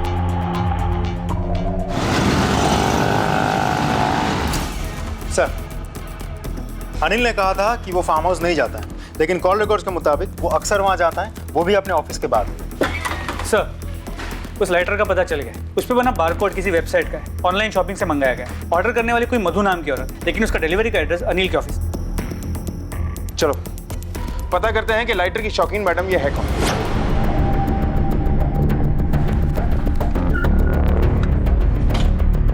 सर, मेरा फार्म हाउस मेरी फैक्ट्री के बगल में ही है, तो जब भी मैं फैक्ट्री से लौटता हूँ तो फार्म हाउस में बाहर से चक्कर मार के देखता हूँ सब कुछ ठीक है या नहीं। कुछ जाना पहचाना सा लग रहा है? जी सर, ये लाइटर मैंने ही अनिल सर को गिफ्ट किया था।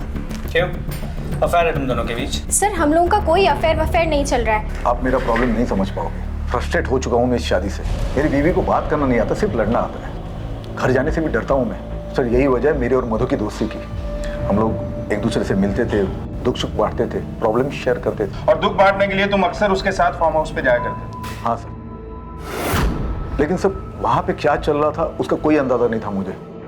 मैंने किसी को खून नहीं किया। ठीक है, लेकिन हमें यकीन दिलाने के लिए तुम्हें हमारे साथ चलना होगा। चलो। हर्ष, कुछ छठी बच्ची के बारे में कुछ पता चला? छठी बच्ची की पोस्टमार्टम रिपोर्ट के मुताबिक उसके हाथ में कुछ सालों पहले फ्रैक्चर हुआ, जो फिर जाके ठीक हुआ। मैंने उस उम्र की सभी मिसिंग बच्चियों की कंप्लेंट्स की फाइल्स मंगाई है। अगर किसी भी बच्चे के हाथ में फ्रैक्चर की कोई भी इन्फॉर्मेशन मिली, हो ना हो छठी बच्ची हमारी हो। सर, ये किशोर है, अनिल की फैक्ट्री में काम करता है। 2 महीने पहले इनकी भी बच्ची गायब हुई। आपको क्या लगता है इस सब में अनिल का हाथ हो सकता है? वो सब मुझे नहीं पता। हम तो बहुत गरीब आदमी है साहब। हाँ, उन्हें बच्चों से बहुत लगाव था और उनके बच्चों के साथ 2 मिनट में दोस्ती भी हो जाती थी साहब। एक बार मेरी बच्ची को और मेरे कलीग की बच्ची को उन्होंने चॉकलेट दी थी साहब। बस उसके दूसरे ही दिन से हमारी बच्ची गायब थी साहब। बिना कुछ किए ही बच्चियों पे बड़ा प्यार आता है आपको? सर, वो मेरे वर्कर्स की बच्ची है, इसलिए मैं उन्हें चॉकलेट देता था, लेकिन इत्तेफाक से वो गायब हो गई। गलत वक्त पे गलत जगह पहुंचने के बहुत इत्तेफाक हैं तुम्हारे। क्यों? सर, इनके वकील आए हैं जमानत के पेपर्स लेकर।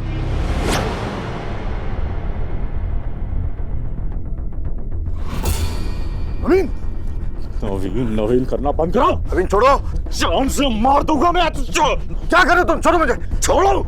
नीलम ने मुझे बताया था तेरे बारे में। क्या क्या तूने मेरी बेटी के साथ? छोड़िए। कभी सोचा नहीं था कि तुम्हारे दिमाग में इतनी गंदगी भरी होगी। पंखुड़ी तो मेरी बेटी जैसी थी और तुम। पंखुड़ी 3 अक्टूबर को फार्म हाउस से गायब हुई, पर अनिल उस दिन शहर में ही था। वो कोई और है जो अब तक हमारी आंखों में धूल झोंक रहा है। नवीन उस दिन उसी एरिया में था, जबकि उसने कहा कि वो पुणे गया और उसका फोन 3 तारीख को पूरे दिन स्विच ऑफ था। सर, मुझे लगता है सबके पीछे नवीन है। उस दिन फार्म हाउस में पंखुड़ी ने उसे सब कुछ करते देख लिया होगा, तो अपने आप को बचाने के लिए उसने पंखुड़ी का कत्ल कर दिया होगा। आपका मतलब है कि मैंने अपनी बेटी के साथ? आप ऐसी घटिया बात सोच भी कैसे सकते हैं? अरे मैं फोन इसलिए ऑफ किए हुए था ताकि मेरे घर वाले मुझे फोन करके परेशान नहीं करें। उस छठी बच्ची की शिनाख्त हो गई, उसकी मां ने मिसिंग कंप्लेंट भी लिखवाई। जिस दिन से खेलने गई थी तब से वापस ही नहीं उठी, कंप्लेंट भी लिखवाई नहीं। वो जादू वाला चेयर में बैठी थी और फिर से गायब हो गई। चेयर?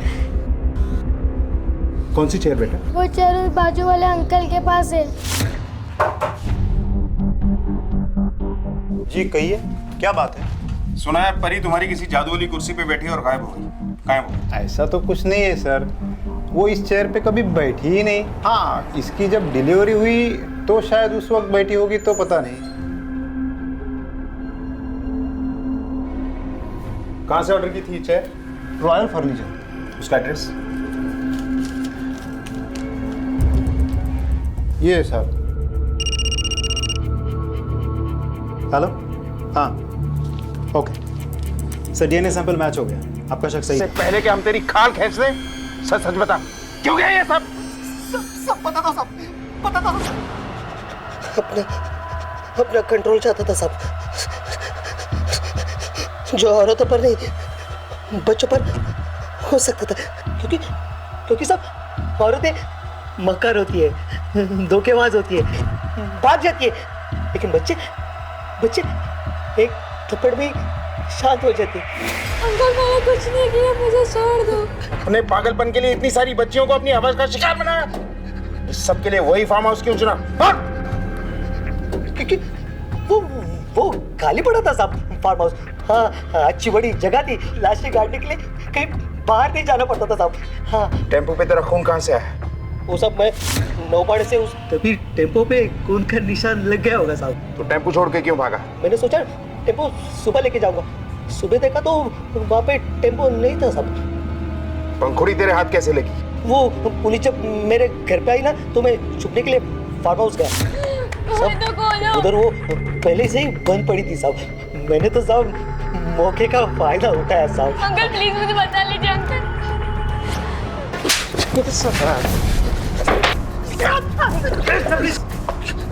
अगर मेरे हाथ में तुझे सजा देना होता ना, तो यही चीर के रख देता तुझे। एक बेहतर जिंदगी जीने की चाह में इंसान ने आज अपने आप को मशीन बना लिया है। आज होड़ लगी है सिर्फ एक दूसरे से आगे निकलने की, और इस कंपटीशन ने समाज में मानसिक रोगियों की एक बहुत बड़ी फौज तैयार की है, जिसका शिकार बनते हैं पंखुड़ी जैसे मासूम बच्चे। पैसा जरूरत है, लेकिन सब कुछ नहीं, पर सख्त जरूरत है अपने दिलो दिमाग को इन बेतुके और वहशियाना उसूलों से दूर रखने की। इसी विचार के साथ मैं अनूप सोनी अब आपसे विदा लेता हूं। फिर मुलाकात होगी अगले एपिसोड में एक और चौंका देने वाले केस के साथ।